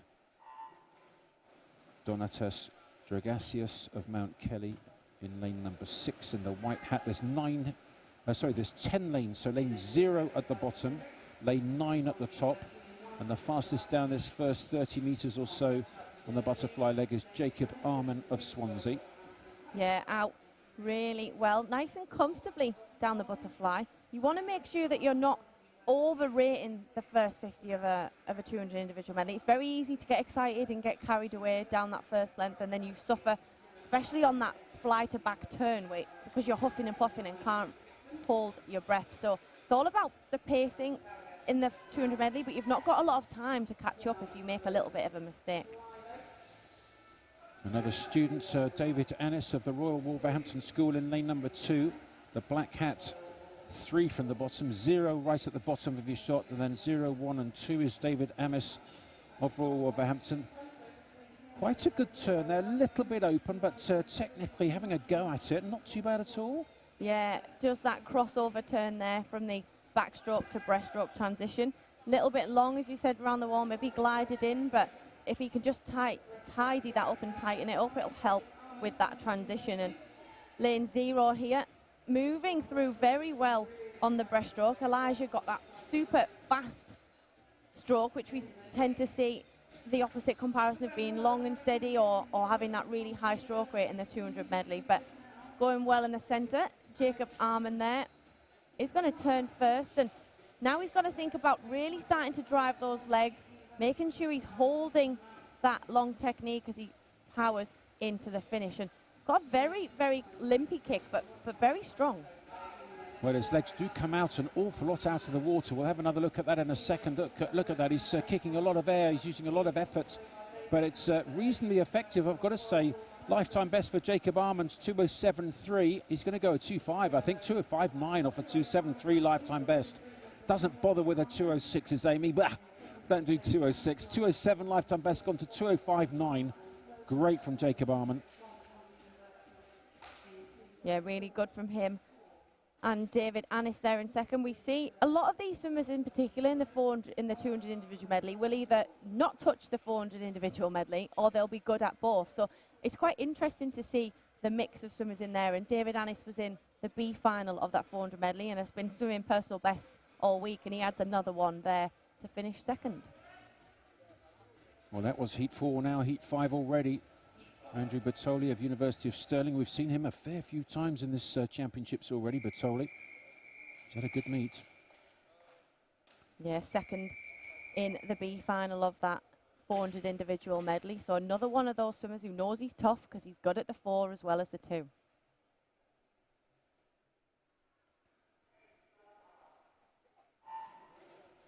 Heat 5 of 8 of the men's 200 metres individual medley, the last of the unseeded heats. And it is right in the centre, Andrew Bertoli of University of Stirling, his teammate Harper Whitehead in lane 5. A junior right at the top there. In fact, 3 juniors in this, in lanes 0 and 1 closer to us. And right at the top there, Vadim Bosk of Mount Kelly in 9. Yeah, Bertoli there. Lovely example of a nice and controlled opening 50. He is a butterfly swimmer, but he used that to his advantage, but didn't over-rev it. He still looked nice and comfortable, and he turned 26.64. So 6 kicks off that fly to back turn underwater and carries the speed that he's built up down the first length into the second. Well, the momentum that he got from those kicks, Amy, was very impressive. Nice still head right in the centre. Possibly the best backstroker is in the white hat in 6, Jamie Ferguson of University of Aberdeen. Andrew Jones in 7 as well, going well. So these guys, Jones just first to turn in lane 7, Bertoli second, third was Ferguson, fourth closest to us is Ben Twynham of Deventio. Now the breaststroke always sorts them out here. Let's have a look at this breaststroke, came in the centre in lane number 4. Yeah, Bertoli there, still having a really good breaststroke legs. Got quite a nice long technique. Could probably squeeze a tiny bit more at the front, not necessarily getting his hands together for very long, but he's doing enough in this heat to just about hold off the competitors at the top of the pool. So he needs to really get round this turn and get back down the other length. 1, 2, only 3 kicks off that turn versus 6 on the underwater of the backstroke. So he's got a little bit to improve there, but really gone to his legs now. And this is the bit where he's got to dig in if he's going to hold off lane number 7, Andrew Jones. Well, Jones is having a go up there in 7, the Royal Wolverhampton School student, and he's really having a crack, is Jones. Still going well, though, in lane number 4. It is Andrew Bertoli of Stirling who gets the touch really tight. Oh, my goodness me. 8/100 split them. 2:05.97 wins it. That's Andrew Bertoli of Stirling. Second was Andrew Jones of Royal Wolverhampton School, 2:06.05 with a 2:06.6. Third closest to us was Twynham of Deventio. Yeah, excellent heat there. That battle for finish is super important, and Bertoli there just going to his legs a little bit more in that 5 to hold off Jones in second. But brilliant swims there. Top 3 finishing 2:06 or faster. So the times are stepping up. Well, they really are. And this is heat 6. It's the first of the seeded heats. The bronze medalist from the 400 medley, Mark Sharanek, in lane number 4, with a gold medalist in lane number 5, Charlie Hutchinson. And Charlie Hutchinson actually still owns the age group record for the 14-year-olds for this 200 medley and the 200 backstroke. He's now 21. Held it for 7 years. That's Hutchinson in 5. Great gold medal on that 400 medley, wasn't it? He swam it really well. Let's see what he can do on this 200. Sharanek had a really good start in 4. Yeah, we saw Charlie tie up a little bit in that 400 medley on the freestyle because his race plan was to just go out and hang on, and he did just that. Mark Sharanek was coming back at him well on the freestyle, so the 200 medley, probably I'd say maybe one of Mark's preferred events, probably because the 400 is so tough, and he's got 4 good strokes to pair together in this medley, and he's used that turn fantastically. Comes up at 13 metres. Charlie Hutchinson there up at 12. So the world-class swimmers now starting to show world-class skills. And Sharanek did a lot of training, swam at University of Florida, the Gators over there. And if you're going to swim in University in the States, you have to be good. They're 25-yard pool. It's very short. And they are absolute masters on the starts and turns. Very good last 15 metres for Charlie Hutchinson driving into that turn. And Hutchinson, I think, just first to touch at the halfway mark of this 200 medley. And now a good battle, these two, both good breaststrokers, Hutchison in 5 and Sharanek in 4. Yeah, Mark there with the better turn, got round the wall really fast, but he used that breaststroke pull-out. So almost very difficult to hold your breath and keep that nice tight streamline position. And if you can work on that, it makes a difference. And Mark already pulled away at the turn and has kind of kept that lead throughout the breaststroke. So just leading is Mark Sharanek. So it's bronze leading gold from the 400 medley. And another really good technical turn for Mark Sharanek. So Sharanek's got about, what, a 40, 50 centimetre lead with about 35 metres to go in this final leg of heat 6 of 8 heats of the men's 200 medley. Sharanek leading, Charlie Hutchinson driving as well. And I would imagine these two guys, quite a way ahead of the rest of the field, should make the final comfortably, but they'll just want to stick in a decent time to make sure they do. 201.84 wins it, 202.46. So Sharanek over Hutchinson, the bronze medalist beats the gold medalist in the heats from that 400 medley in this, the 200 medley. Yeah, those boys there, maybe looking at the rest of the field, thought they didn't have to work too hard, but we've got such strong competitors coming up in the next 2 heats that if you want to be in that A final, you've got to put in a good heat. And Charlie Hutchinson there, 202.46. So probably that 204 might not be enough in third from Alexander Casey to make it back. So really tough swims from the men in this 200 medley. It's a dangerous place to finish, isn't it? Third in one of the last 3 heats. I mean, in theory, the top 3 from each one on paper should go through. There's Tom Dean, our double Olympic champion. Won gold on the individual 200 freestyle at the Olympic Games, just ahead of Duncan Scott, who's in the next heat of this, the medley. Dean's a great medley swimmer, really good junior. I think he was European junior champion. So Dean in 4, Will Riley in 3, Tom Dean in 4, a double Olympic champion, George Smith in 5, and Angus Allison 5th on the 400 medley. He goes in lane number 6. Yeah, Dean, as you said, another one of those swimmers who's got 4 very good strokes. Came from a junior program where he's worked a lot on that, so he's capable of swimming very well in the medley as well as the freestyle. And we saw that great battle last year between Dean and Scott. So if that's anything to go by, this year it should be more of the same in the final. Out 25.4, so pretty quick down that first 50. Definitely quicker than we saw Mark in the heat before. So this is good, really good from Tom Dean. He looks very comfortable as well, doesn't he?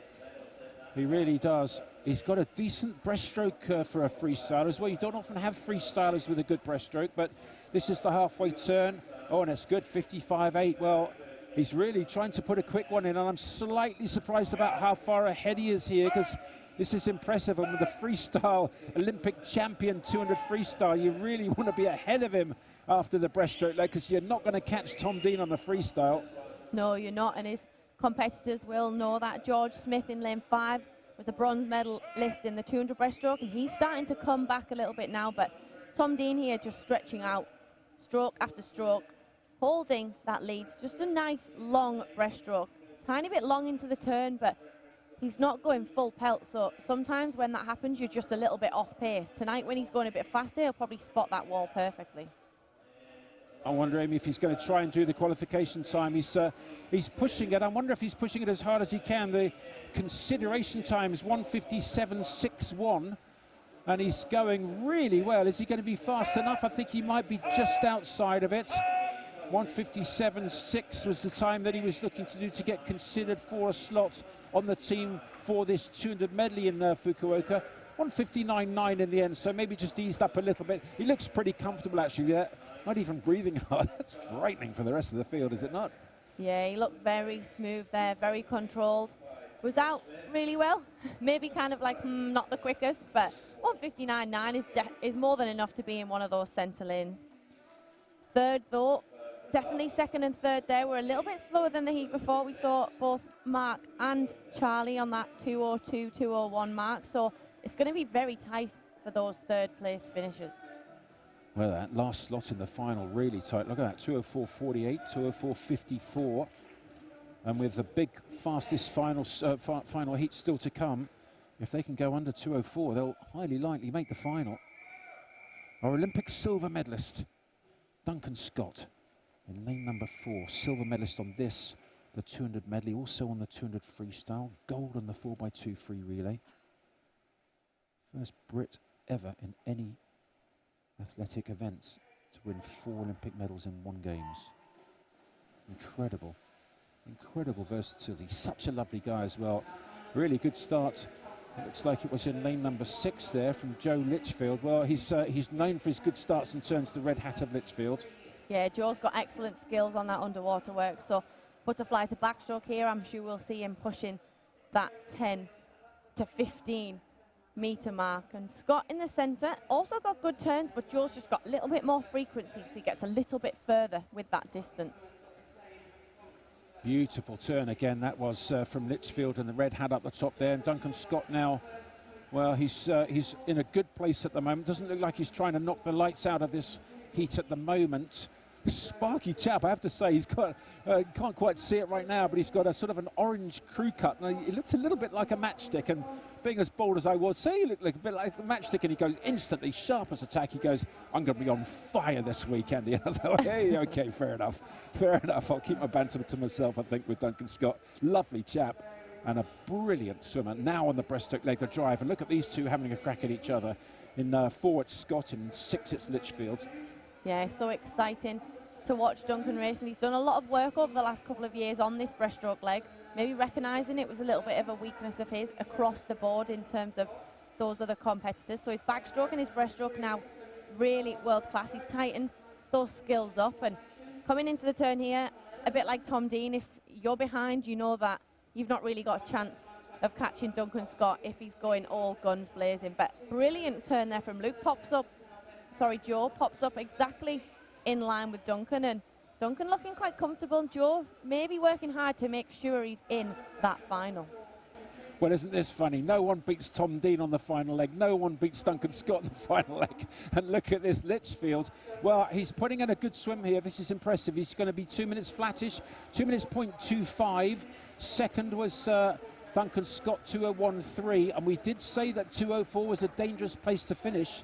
And indeed it was in those previous heats, because I think 5th in this heat was 2:03.33. So I think maybe the first 5 have got a great chance of going through to that final, Amy. And it was dangerous to finish on a 2:04 in those earlier fast heats. Yeah, I didn't think it would have been enough. These boys in the last heat saw that benchmark time of 2:04 in that 3rd place spot. And as you say, top 5 there. But Joe Litchfield, 2 minutes .25, and Duncan Scott looked like he was going for a walk in the park down that freestyle. So really excited to see this final tonight. But it is Dean leading the way, the only swimmer sub 2 minutes this morning, 59.9, and down there it was Ben Harrison in 8th, so it was 2:03.3. That was quick enough to make that final. So Dean in fastest, Litchfield second, Duncan Scott, Olympic silver medalist in 3rd, looked very comfortable. Sharanik's in there, Jones is in there, Hutchinson gold from the 400 medleys in there. And what, 12 100ths outside of that 8th place was George Smith in 9th. So close. And here, well, it says women's 200 medley. I think it is the men's 200 medley. Indeed, Pierce Greening will be in the B final, 2:05.43. But with 4 finals in this 200 medley, 4 finals in each of the 200s, plenty of opportunity to get through to the final session. 32 swimmers will be in the final this evening. That's the provisional, of course. There's still a couple of heats still to swim, the slower heats. And in theory, in some of those slower heats, haven't seen too much of it at this championship, Amy, but in theory, some of those slower swimmers could get through swimmer time to get into the finals tonight. Yeah, it's been difficult for some of those swimmers to make the A and the B finals, but we've definitely seen some of those swimmers in the middle coming through and making those junior finals. So they obviously then don't have as much rest as those swimmers that have swam in the morning, but they've probably taken that opportunity. And no doubt that those swimmers in the middle have done lifetime bests, swam very well to make it back into one of those younger finals. So that's what it's all about at this championships, those 4 finals, giving lots of swimmers the opportunity to step up in the finals, find something extra in that environment, in the atmosphere, and swim really well and produce personal best times like we keep seeing in these younger and earlier heats. This is the 200 medley for women. 8 heats, 1 and 2 will be this afternoon. This is heat 3. So heat 3 of 8 of the women's 200 metres individual medley in lane 5. Amelia Oliver of Royal Tunbridge Wells Monson. Fastest seed is Charlotte White in 4 from West Suffolk, and White started well down the first 25, breathing every 2 strokes. Amy, you like 2 strokes, no breather on butterfly, don't you? Yeah, indeed, especially the first length of a 200 medley, a 400 medley or a 200 fly. Tended to breathe every 2 when you're not necessarily under pressure and you're not craving oxygen too early. It just helps keep that chin nice and low, and it keeps you a little bit flatter so you're not wasting energy. Well, again, the top of the pool here this morning has been very quick, and lanes 8 and 9. 9 right at the very top there. And first to turn actually was Emily Maxwell after the 50. Emma Annette File of Guildford in lane 8. But starting to come through now in 3 is Holly McGill of Heart of Midlothian. And she's got a decent backstroke as well, isn't she? Very high head position, nice flat body. Yeah, we saw her swim really well in that 200 backstroke, so no doubt she's used that strength of hers to make some ground here in the medley. Maybe could have been a little bit quicker around that wall from the backstroke to breaststroke. Those skills we sometimes forget are very important, because if you get 0.2 here and 0.2 at the other end, it's almost half a second of a personal best without having to swim any faster or do any more hard work in training. So those things are really, really vital, especially in the 200 individual medley.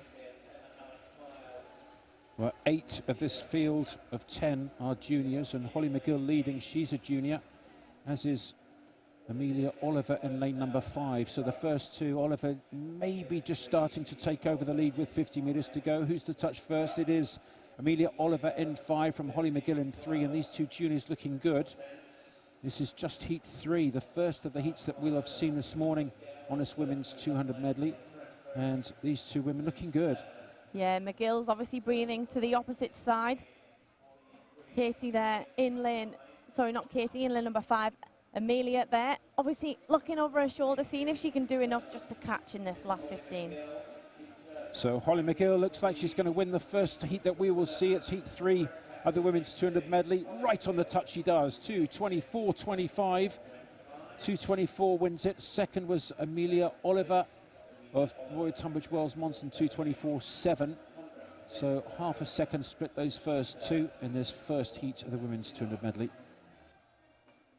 Yeah, not a lot split in these girls there. But it was Holly McGill. She had that really, really quick backstroke split, and it made enough ground that she could hang on that breaststroke and then work a little bit more on that freestyle and just edge away again. So for her, she's got that breaststroke split to really think about, and if she can work on that and it's as good as her other 3 strokes, she could take a couple of seconds off that time easily. Well, there are junior finals. There's priority Paris finals for the youngsters as well. There's a B final and an A final, so plenty of opportunity to swim again in this evening. Great to see some of these juniors come back again. This is heat 4 of 8 in the women's 200 medley. Annabelle Cook of Sheffield is the fastest seed in that red hat on the left-hand side of those 2 in 4. Molly Baker also of Sheffield in 5, so teammates in 4 and 5. 4th heat of the women's 200 medley. And in lane number 7, Theodora Taylor, right at the top there, the 14-year-old. What a great start she is. Amazing, a really good butterfly for a 14-year-old. It looks very smooth, very fluid. Got a lovely kick there behind her, so not only is she pulling herself through the water, she's really using those legs to balance that stroke. She's got a lovely first kick and a really powerful second kick. So nice and controlled. 29.71 is a little bit fast when her entry time's 2:23, but butterfly swimmer in her own right individually, so she's obviously using that to get a little bit of ground ahead of the girls going into this backstroke leg. 5 times British age group champion, and she's obviously a fabulous butterfly swimmer. I'd love to see her keep going and take that forward. I have to say, I've got a little bit of a soft spot for butterfly swimmers, Amy. It's one of those strokes that's just looks so difficult if you can't do it, but if you can do it, it feels fabulous if you can make it flow. It really does, doesn't it? You are a great proponent of the fly as well, and of course all the strokes on the medley, but I didn't didn't have quite as much luxury to be able to do the whole lot. Yeah, the only way you can work on a weakness, especially if you're not necessarily the best butterfly swimmer, is to do lots of butterfly. There's no easy way around it. And these girls will have to no doubt split their time if they're thinking about being a medley swimmer on all 4 strokes and not neglecting the one that they don't like, because quite often if you can work on that weakness, it becomes one of your strengths. So she had a great fly, the white hat up there in lane number 7, nine lanes in total, or lane 9 at the top, 10 lanes in total, but lane 9 right at the top. Turning second is the 14-year-old Theodora Taylor. First to turn in lane 3 is Ruby Stevenson of City of Milton Keynes. She's had a good swim so far as Stevenson in 3. It looks like Taylor having a crack at her in the white hat at the top there. And these two about 3 or 4 metres ahead of the rest of the field. They're starting to charge though. Yeah, we tend to see swimmers that are either really good butterfly and freestyle swimmers and then swimmers that are really good in the middle. And until you can put the whole thing together, you'll have a little bit of a strength either at the beginning or in that middle part of the race. Lifetime best of 2:23.42. She's going to be right on that. 2:23.42, half a second inside it. She is Theodora Taylor. Great swim from her, winning heat 4 of the women's 200 medley from Tourfine. The Tourfine Dolphins performance team there, coached by Tom Croak. And she hasn't looked up yet. She looks pretty tired, but it's a great swim. Yeah, it was. And born in 2009, those swimmers have got the opportunity to be part of that European Youth Olympic team in the summer. So not necessarily the juniors team, as they'll be the younger age of that 05 to 09 window. But Theodora Taylor there, swimming 2:21. There are no times for the European Youth Olympics. They tend to take the best swimmers across the 200s and then that 200, 400 medley window. So giving herself a real chance to be selected for one of those teams in this summer. 2:22.91, so under that lifetime best by 0.5 of a second. Really good, solid swim. I was slightly worried for her for a while. She didn't look up at all, did she? Didn't smile, didn't look up. Hope she's all right. Hanging on to the lane line. I think she is. She looks fine at the moment. The swimmers stay in the water while the next race starts. You just see them in the water there with the next race up. The next is heat number 5. The last of the unseeded heats in this women's 200 medley. Emma Erskine of Nova in 4. Georgia Gussie of Plymouth in 5. Georgia Gussie of Plymouth in 5. And I was talking to Roberto Pavoni, a very good medley swimmer himself, about the Plymouth program. They've got a really impressive thing going. They've got a good link with the local universities, good link with the schools, so they can have borders there. They've got some great alumni. Ben Proud, Ruta Melatite, of course, Olympic champion. Interesting program, a good program, and some good coaches. Yeah, Laura Stevens also coming from that group of athletes, and it's really nice and it's easy when the school you've got can really support you. My school were fantastic when I was younger. I kind of recognised that I could be very successful and did a lot to support me, helped me out at lunchtime, let me drop actually one of my school subjects so that I had a bit more time to do all my homework because I was never in the country around that time. So yeah, it does make a massive help when you've got this support from your school, especially when you're a junior swimmer trying to break through into European junior teams, and then you're looking at even further ahead at being on part of those Commonwealth teams and then World and Olympic teams. Well, it certainly does, and if schools can help out, it makes a massive difference. And really good quality athletes, I think, make really great people, and a lot of success comes from people in the workforce who have been athletes. And talking about good schools, we've got a couple of good schools in here as well. Louise Jones of Royal Wolverhampton School leading in lane number 2. Up there in lane 6 is Beth Hall of Mount Kelly, another Devon County school that's gone well. There's Repton, of course, and that program at Plymouth. So lots of really good schools. Of course, Millfield School as well, one of the best schools historically too. So there's plenty of great opportunities if you want to go to one of those kind of schools. But if the local school can support athletes as well, it is really good. Great first 150 here from Louise Jones in lane number 2. Yeah, she was just having a little look around there on the breaststroke as she come into that sort of 40-metre mark, just making sure she's done enough and she's clear of those girls. And not when you know that you're that far ahead, sometimes you just swim even better and better because you're just thinking, right, I'm ahead, I'm leading the charge in this race, I'm going to show everybody what I've got. And it's nice when you can do that. It kind of feels really good when you're miles ahead. Well, she's a decent way ahead, isn't she, Louise Jones? ahead of the second swimmers in lane number 3, Matilda Ransom of Cambridge. And Louise Jones wins it 2:21.90. 0.8 of a second lifetime best for her. Well, she's tired, but she's won it, and she's won it well, heat 5, and that's a really good swim. Well done. She gave it everything. She's left nothing in the pool, has she? Nothing at all, Louise Jones. Well done. No, similar time to the heat before, so maybe just had a little look around when she stood behind the block at the scoreboard just to see what had happened in the previous heat. I know I, every now and again, would just check that nobody had an absolute worldie of a swim and gone 2:16, and you were like, oh, there's a lot to do. So, yeah, it just gives you a bit of confidence, and she's rivaled that time really well. Now the first of the seeded heats in this women's 200 medley. Candice Hall, fastest seed in 4 from Sheffield. Laura Thompson in 3, Hall in 4, Scarlett Major in 5.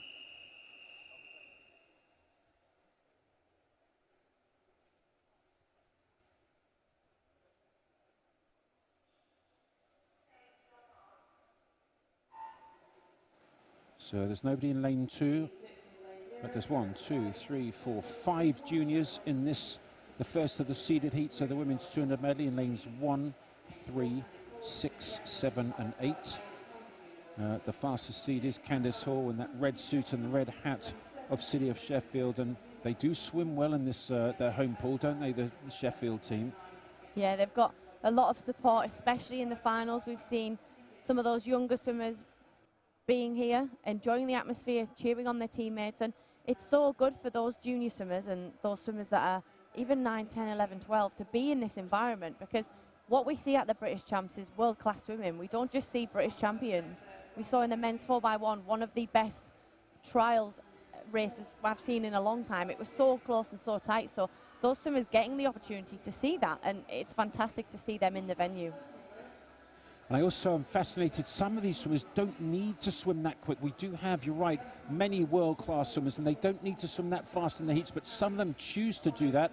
And here, Candice Hall having a really good first 100 metres, and she's got a decent-looking breaststroke as well. Chasing her in lane number 5 is Scarlett Major of Swansea University. They've got a great programme as well, Swansea, but in lane 4, Candice Hall looks very strong. Lovely breaststroke, lovely high recovery position, and getting as much as she can out of every stroke. Yeah, she's driving forwards with her chest and her shoulders and not her head, so she's not nodding away down the pool. And when you do that, you just then kind of stop the wriggle going all the way to your feet. So you're just powerful at the top.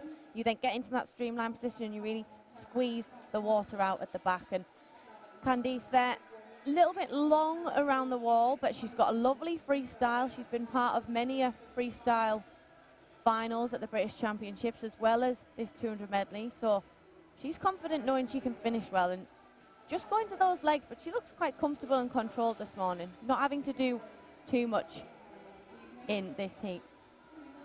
I think she'll learn quite a lot from this. She's pushing it hard. It's a really good swim.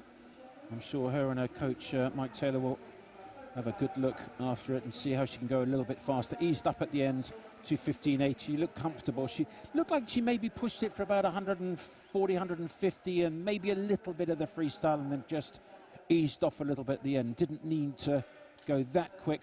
And the Team Steel City of Sheffield, Candice Hall, impressive, winning this heat 6 of the women's 200 medley. No, definitely not. She's seen that time set in the heat before, but sometimes that can be almost a little bit of a disadvantage, because we've actually seen swimmers in some of our final heats miss out on those final spots because they've maybe just shut it down too much and gone too slow. So sometimes it's good to keep an eye on what's going on, but you also want to just swim the race for you and not worry that you're 5 meters ahead, because you might not actually be that fast even though you're 5 meters ahead. There is Katie Shanahan, the fastest seed in this heat 7 of the women's 200 medley. What a meet she's had already. And what a 12 months she's had. Commonwealth Games was awesome. Here she won the 200 back. Here she got a silver on the 400 medley.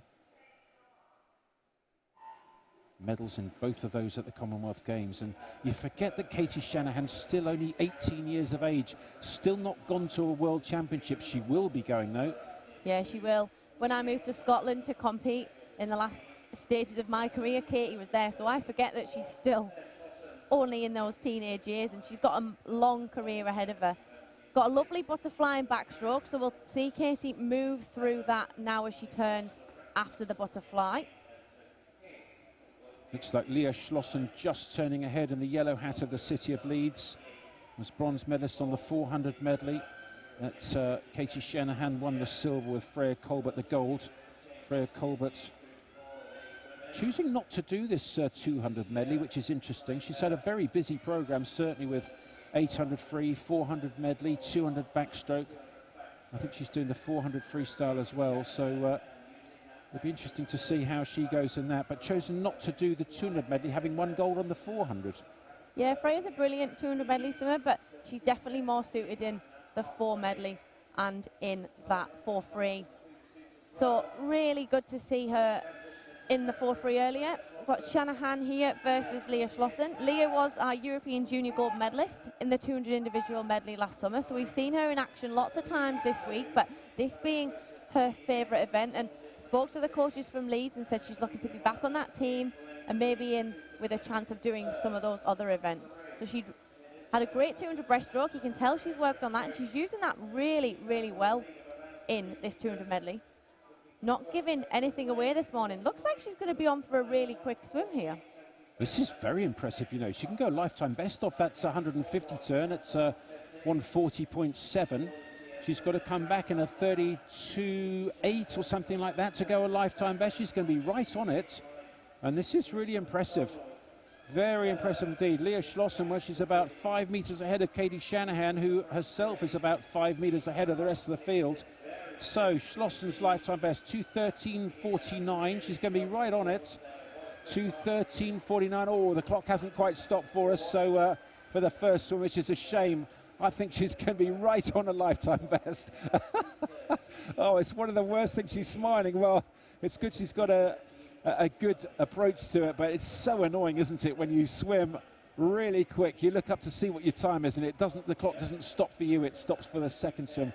So it may well be. I've got a time on the board now of 2:13.17.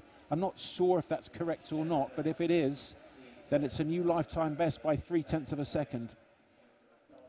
Yeah, swam that really well. Didn't have to do a lot this morning, but she just worked that race really well. Out with Katie there to the 100-meter mark. Really turned it on in that breaststroke. We saw her swim the 200 breaststroke, and she made massive improvements individually in that. So using that to her advantage, and comes home in a 2:13.17. So she's a couple of seconds ahead of that heat before and swims a lifetime best by 0.3. Very impressive from Schlossen as a heat swim. That'll give her a decent centre lane for the final. And I wonder if she'll be next to the lady in red. It is Abby Wood from Loughborough Performance Centre. 4th at the Olympic Games on this 200 medley. 7th, I think she was on the 200 breaststroke. She's already swum the 200 free here. Already swum the 100 meters freestyle. Great underwaters as well. Let's have a look at this. Oh, beautiful. 14.5 meters underwater from Abby Wood in the red suit and the black hat right in the centre there for Loughborough. 1 lane closer to us is Phoebe Cooper of Sheffield in 3, and these two going down this first 30 meters looking really good. Yeah, Abby's got a fantastic sprint butterfly, makes it look very easy, and she's always out very quick. When I used to race her, I'd be absolutely nowhere after the butterfly. So out sub 28 there, 27.96. So we knew she'd be out quick, and what a turn there. She's come from that butterfly, gone straight onto her back, held her breath, and really worked that 6 or 7 kicks off the wall to that 13-meter mark. Well, again, she looks like she's working hard, and I do know a lot of these swimmers like to work out what their perfect race strategy is and then practice it as often as possible in the heats and in the finals. And this looks to me like Abby Wood's having a bit of a crack here on this heat, certainly so far. Yeah, she's out very well there. So she's out in and around the split we'd expect from her when she's in and around that 2.9, 2.10 mark. So 61.64. She's a very, very good breaststroke swimmer. As we said, she's an Olympic finalist, finished 7th at the Olympic Games in that 200 breaststroke. So just stretching out now on that breaststroke, like using it to her advantage, not having to work too hard, but holding that lovely long stroke that she's got. Very efficient, very smooth and not wasting any energy. And we know she can finish very well in the freestyle, having been excellent in that 200 freestyle earlier in the week. And another fantastic example there on the turns of showing that discipline, working towards that 10-meter mark.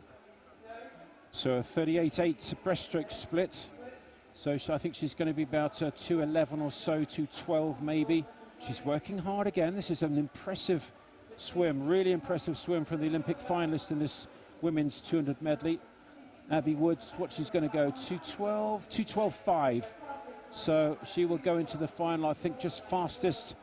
And that's a good swim, a really good heat swim from Abby Woods. She's swum a lifetime best on the 100 meters freestyle, swum a really good 200 free as well. So she's in contention for places on that women's 4x100 free relay and the 4x2 free relay as well.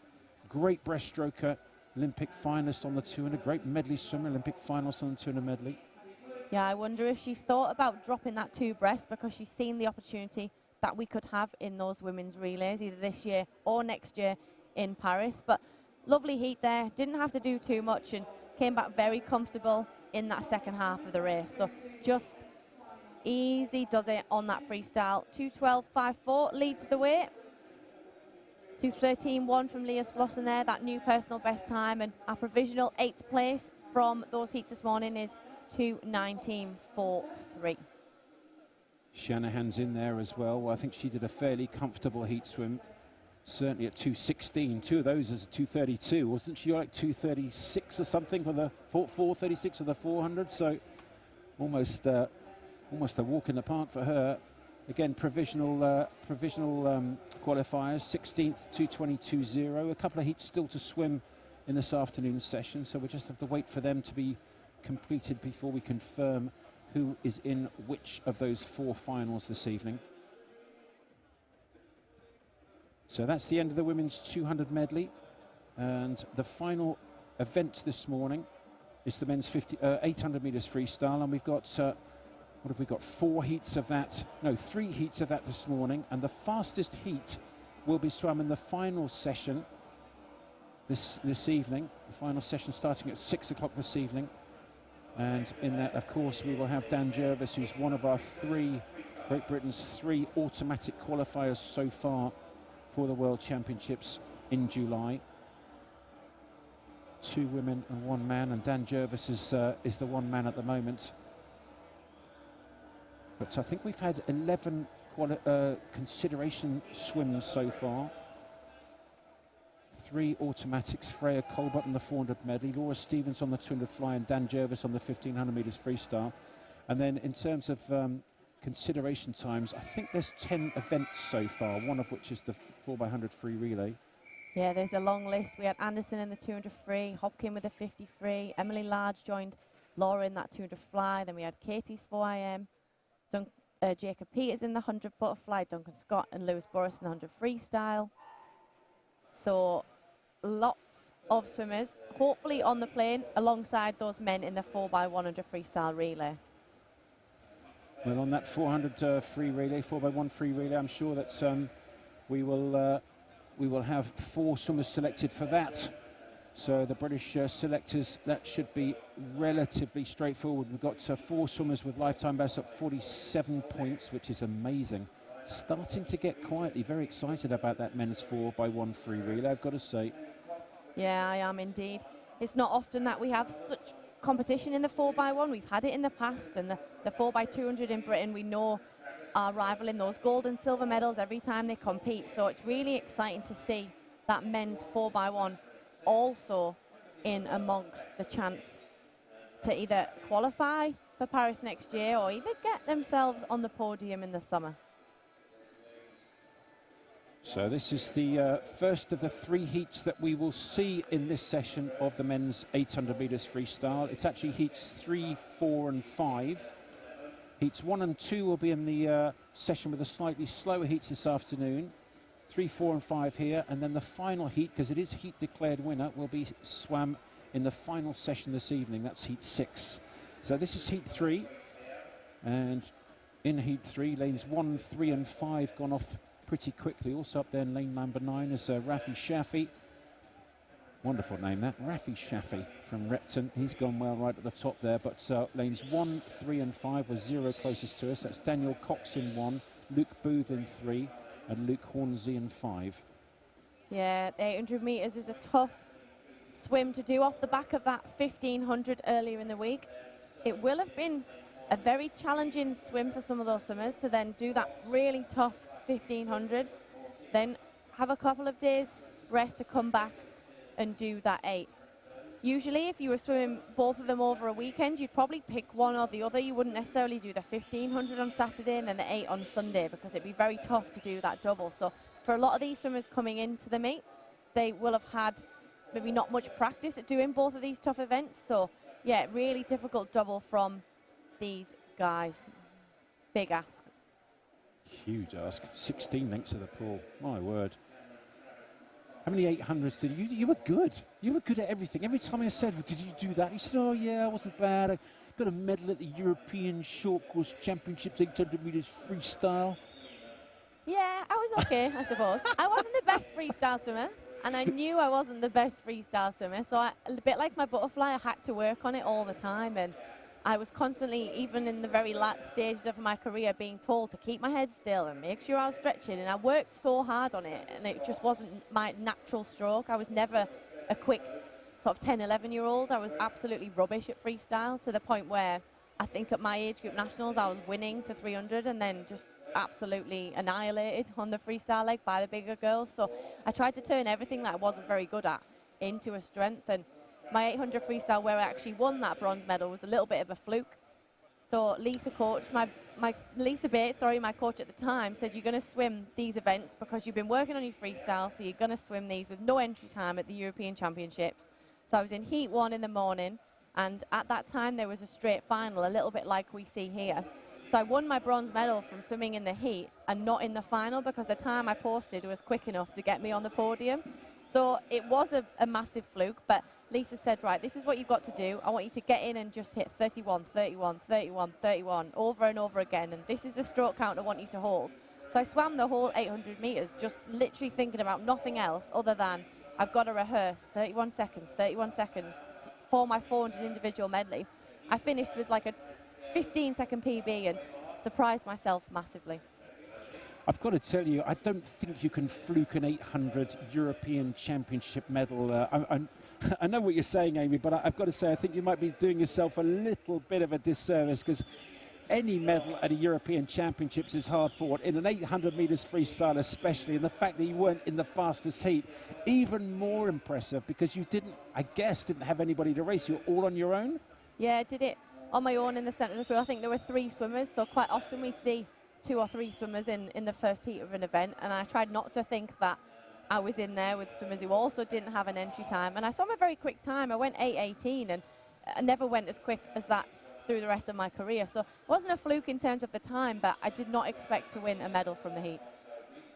Well, I've got to say, 8:18 is very good indeed. I'm not quite sure what these men are going to do here in this heat 3 of the men's 800 meters freestyle, but I'm guessing it's not going to be wildly different from that. You know, yours I know was short course and this is long, but well, that's the 500 meters turn in this, the first heat that we are seeing. It's heat 3 of the men's 800 freestyle. Cam Travis of University of Aberdeen Performance is leading. 2nd and 3rd very tight either side of him. In 5, it's Luke Hornsey just at the top of those 3, and closer to us is Luke Booth of Rotherham, just about in 3rd place now, trying to catch up Cam Travis. But Travis, he swam a canny race. He was comfortable to about 200 or so and picked up the pace just slowly, just turned up the gas, and he looks good. Good discipline off the walls, although breathing straight off the wall. Interesting. Yeah, we see a lot of distance swimmers just push off, not hold their head down on that first stroke and just breathe, and it does waste a little bit of energy. And I can't help thinking that if I'd have done that every single time in the 800 meters freestyle, I'd have probably been told off by my coaches, especially wouldn't be double breathing into the turn. That's one of my massive bugbears that we see a lot in the 800 meters freestyle, and we just saw there from Cam Travis. But he did swim a 14-second personal best in the 1500, so it's no surprise that he's leading the way in this 800 meters freestyle. But yeah, I just can't help get a little bit annoyed when I see a double breath into the turn. I'll tell you what, she's a hard taskmaster, but that is why you end up being as good as you are and producing one of the best swims in the world in so many different events. And we've heard you saying, I wasn't a great 800 metres freestyler, but I won a medal at the European Championships. I wasn't a great 200 metres butterfly swimmer, but I won a medal at the Commonwealth Games. You weren't a bad 400 medley swimmer and made 2 Olympic finals and Commonwealth champion, Amy. It's a great pleasure to be talking to you. It's really interesting to hear your views on so many different events and so many different strategies and approaches to life. And if you do have a weakness, you've got to work on it. And well, it's really, really impressive to hear, listen to, and I'm sure everybody at home will be listening very carefully to what you're saying. 2 lengths left in this heat 3 of 800 metres freestyle. And Cam Travis, well, he is leading, maybe slightly catching him up in lane number 5 is Luke Hornsey of East Lothian. Yeah, Luke also having a really good swim in that 1500 metres freestyle. So both of these boys now, that is the best sound to hear in an 800 or a 15, that bell or the whistle when you know you've only got 2 laps of the pool left. So this is where it starts to really make a difference. It's already hurting by this point, but you've got to find something else, whether it's holding that stroke, whether it's maybe changing that breathing pattern, so you're not breathing every 2, you're maybe now breathing every 4, and you're driving and going to those legs. So it's just about finding that little bit more, however you can do it in these last 100 metres. Well, Hornsey is having a crack at Travis. Luke Hornsey having a go at Cam Travis in this last 50 metres of this 800 metres freestyle heat 3. Travis is going to hold on, and it's an impressive swim from Travis. He's timed it pretty much perfectly. His time is 8:23.77. Travis wins it, Cam Travis. Second was Luke Hornsey of East Lothian, 4:24.5, with Luke Booth third and James Raw fourth. But tactically, pretty astute there. Swam it pretty much perfectly. That looked a really good swim, Amy. Yeah, it was very good. He adds another 10-second lifetime best to his 1500 earlier in the week. Luke Hornsey also, that entry time of 8:34, takes off 10 seconds. Luke Booth entered in 8:34, takes off 4 seconds. So a brilliant heat number 3 there this morning. So excellent racing, very diligent in terms of that race plan. Didn't get too excited down that first 200 metres of the race when everybody else was starting to make a very early move. Finishes 8:23.77, 10 seconds, almost exactly under his lifetime best. Well, outstanding swim. Very impressive indeed. That's heat 3. We've got heats 3, 4 and 5 in this session. So heat 4 coming up now of this men's 800 metres freestyle. And in heat 4, Alexander Volkoy in 3, Finn Drysdale fastest seed in 4, Arthur Logan of Edinburgh in 5. Another 16 links of the pool, and Drysdale of the Royal Wolverhampton School is the fastest seed in lane number 4. In this, the middle of 3 heats that we will see in this session. The fastest heat, Amy, is actually in the final session this evening, that heat declared winner. And you were just talking about you won your medal at the European Championships, not in that final heat. Is it easier to do it, would you say, on your own? Did you prefer it when you were doing it? I mean, you weren't one of the favourites for a medal, so I think you were saying it allowed you to really concentrate on something else rather than the race. Do you think that benefited you in that situation, or do you think you might have gone faster if you were in that big heat, the final heat? I remember thinking I would have loved to have been in there when I was watching it and seeing the race unfold, but I think it was very important for me, and the only way I really swam that quick was because I was focusing so much on my race plan and on my stroke count and on my kick count and just working to be really efficient. I think if I'd have been in the final and I'd have been up there, I might have got a little bit excited and carried away. So it just proves how useful and how valuable it is to be able to stick to a race plan. Well, it certainly does, and this is the 150 metre turn coming up on this heat 4 of 6 of the men's 800 metres freestyle. Heats 3, 4 and 5 in this session, and then heat 6 will be in that final session this evening. And Finn Drysdale in lane number 4, gone off well. Arthur Logan in 5, Freddie Ashley Sparks of Plymouth Leander in 6, and these guys going well right in the centre within lane number 3. That's Alexandra Volkovoy of City of Salford in lane number 3. So at the 200 metres mark, 3 guys right in a row. Well, I've got to tell you, just in the middle of this, I've got to have a superstar join me in the commentary box. It's Molly Renshaw. Molly Renshaw, multiple Olympian, multiple Olympic finalist. Molly, welcome to the commentary box. I just wanted to say, and thank you so much for joining us, I just wanted to say congratulations on a wonderful career. Personally, I'm actually really rather disappointed you stopped because I love commentating on you swimming. Why did you stop? Oh, thank you very much. It was a really hard decision, I won't lie. It took me a long time to think about it, and I think ultimately it was the best thing for me to do at the time. And since then, I haven't regretted it at all. So, yeah, no, I'm very happy with my decision. It was really tough, but it's lovely to kind of be back here and see everyone. You know, that's the thing I miss the most at the minute is the people and the team I had around me. So, to be back here seeing everyone is a dream.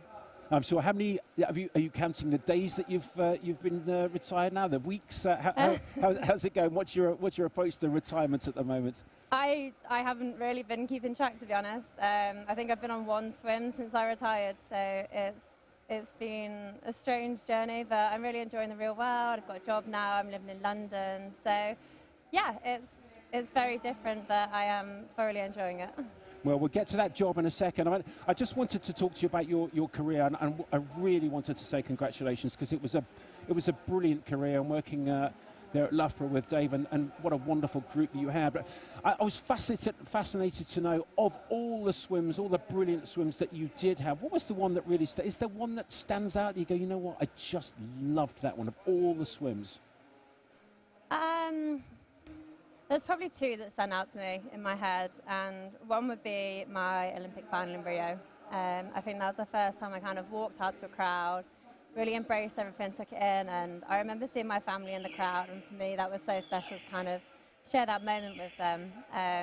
So that was a big kind of breakthrough in my career, and then probably also when I swam a British record at the Olympic trials, I think it was nice to kind of actually finish a race knowing I was on a team without any of the stress or the pressure of having to wait for the announcement. So when I kind of touched that wall, it was just a massive relief, really. That's interesting. What, world short course? Yeah, that was quite good as well. We should tell everybody what you did. Just could you oh my goodness me. Oh my goodness me. That was quite good as well. Tell everyone what you did at the World Short Course Championships in Canada. I won, yeah. It was great. Molly Renshaw. Oh, I qualified for the Olympic team.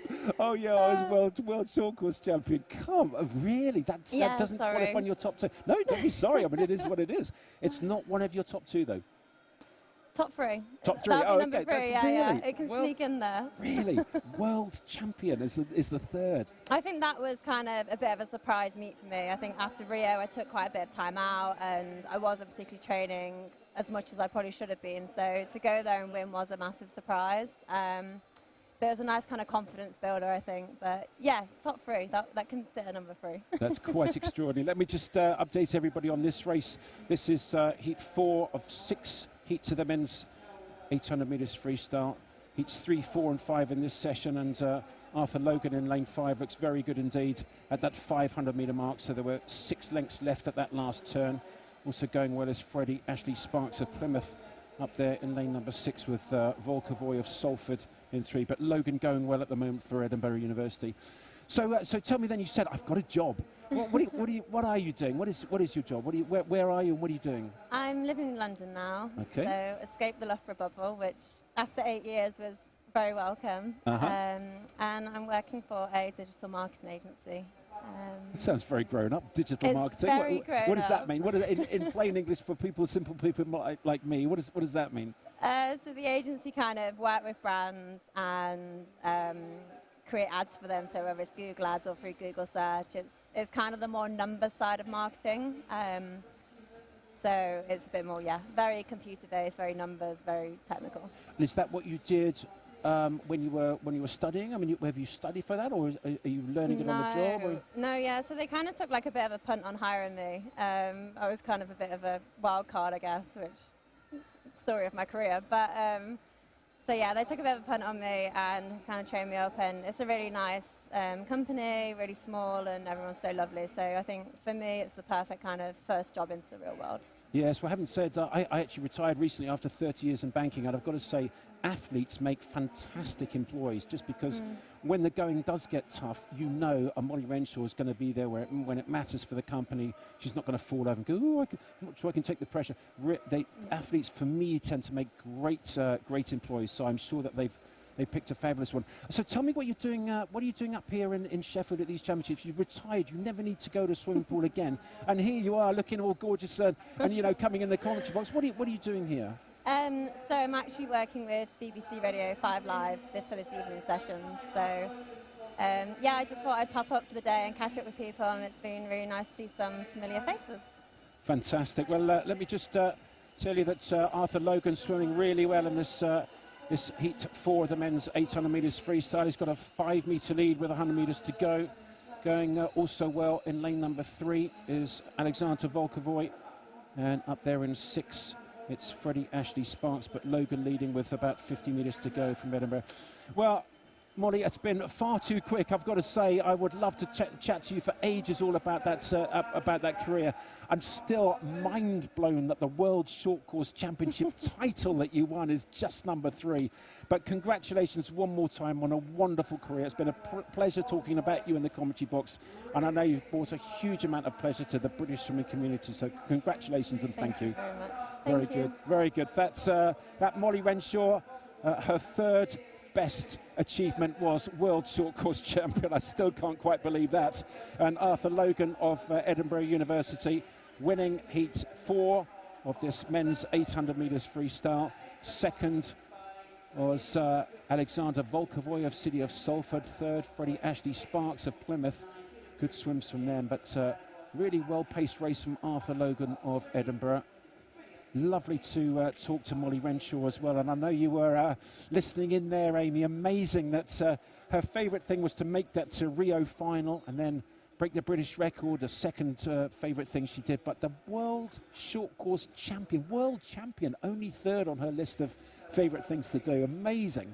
Yeah, just like she totally forgot that she'd done that, and she forgot how good she was. So yeah, just a testament to Molly. She was a really good, strong competitor in British swimming for so many years, and I'm glad she's enjoying some downtime now and what life has to offer in retirement.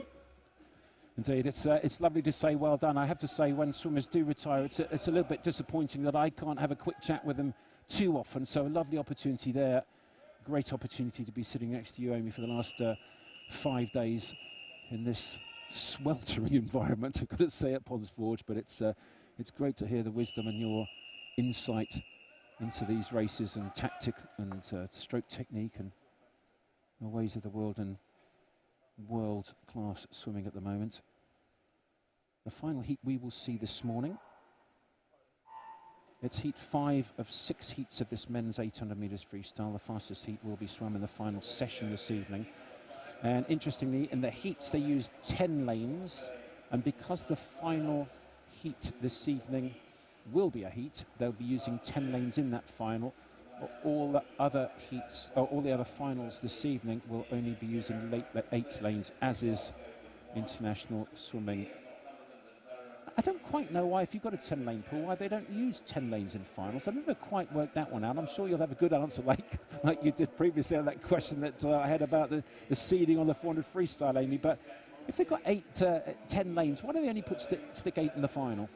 So I think, and I hope I'm right this time, that is because obviously the wall is near the 2 outside lanes. So rather than you having a swimmer one side and then a wall the other, everyone is then in the same position of having an empty lane or a lane with a swimmer either side of them, rather than a swimmer and the wall, which could create a little bit of that resistance and backwash. So yeah, just choosing to use the middle 8 lanes of the pool so that the swimmers in the outside are not at a disadvantage in theory at Olympic level. But I don't think it makes much difference, but you know. I do. I do.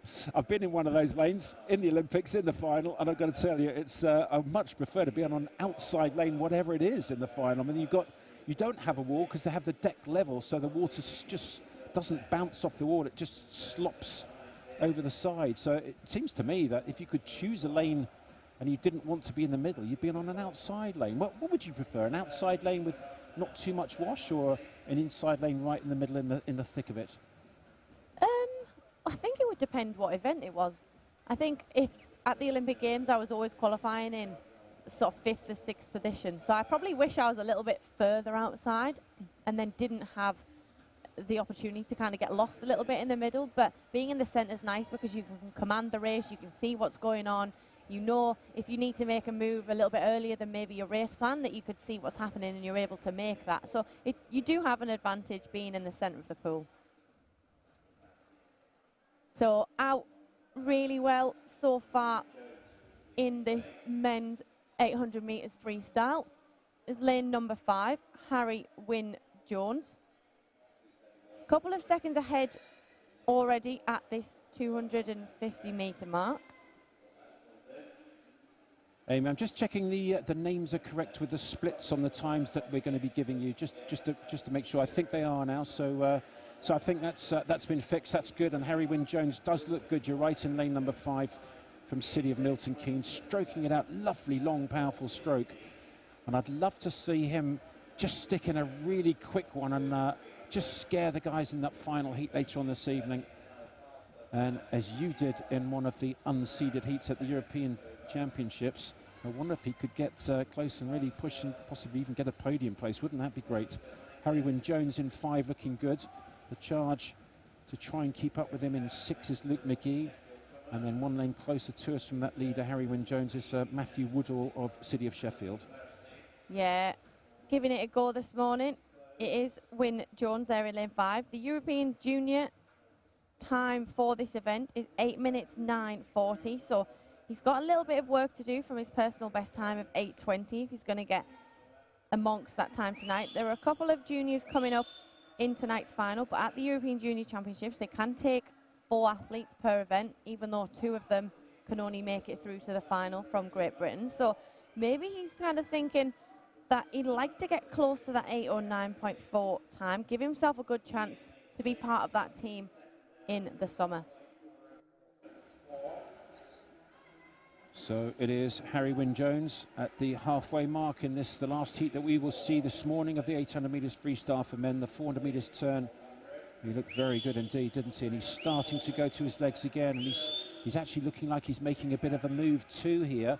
Well, with about a 3-metre lead at the halfway turn, ominous for the rest of the field, because he just looks like he's starting to stretch that lead a tiny bit.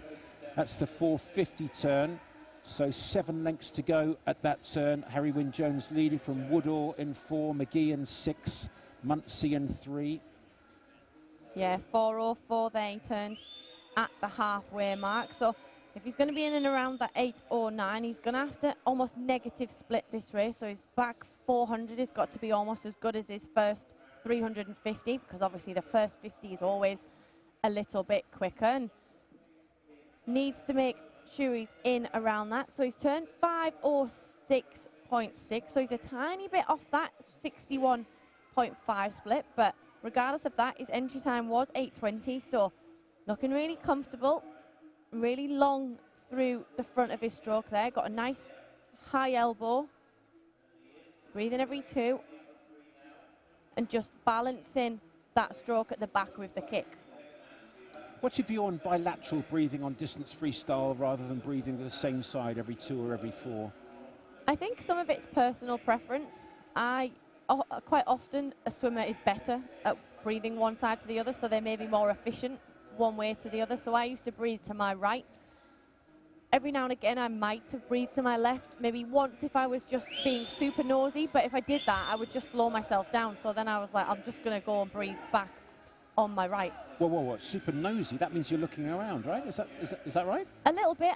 Ooh. When you're racing and you're really struggling, sometimes you need to see what the pressure is around you, so you can find that bit extra and you can really dig in a little bit more. So every now and again, I think maybe once at the Olympics, I turned to my left and had a quick look, and I could see the girls on the opposite side of the pool, just kind of like a splash. So I knew I had to try and find something else and really reach down, and that's when it kind of makes you pull out that swim and that energy that you didn't think you had. It is interesting, isn't it? The difference between the distance swimmers and the sprinters. You just can't afford to do that on a sprint, but certainly you're saying that it might in some circumstances give you a little bit of a spur on a more of a distance event, and I completely understand that. I've never done it, and certainly not done it in Olympic finals, plural, like you have, Amy, but that's fascinating to hear. Harry Wynne-Jones in lane number 5, well, he really put on a spurt at the halfway mark. His 600 metres swim was good, but he's starting to catch up, get caught up now.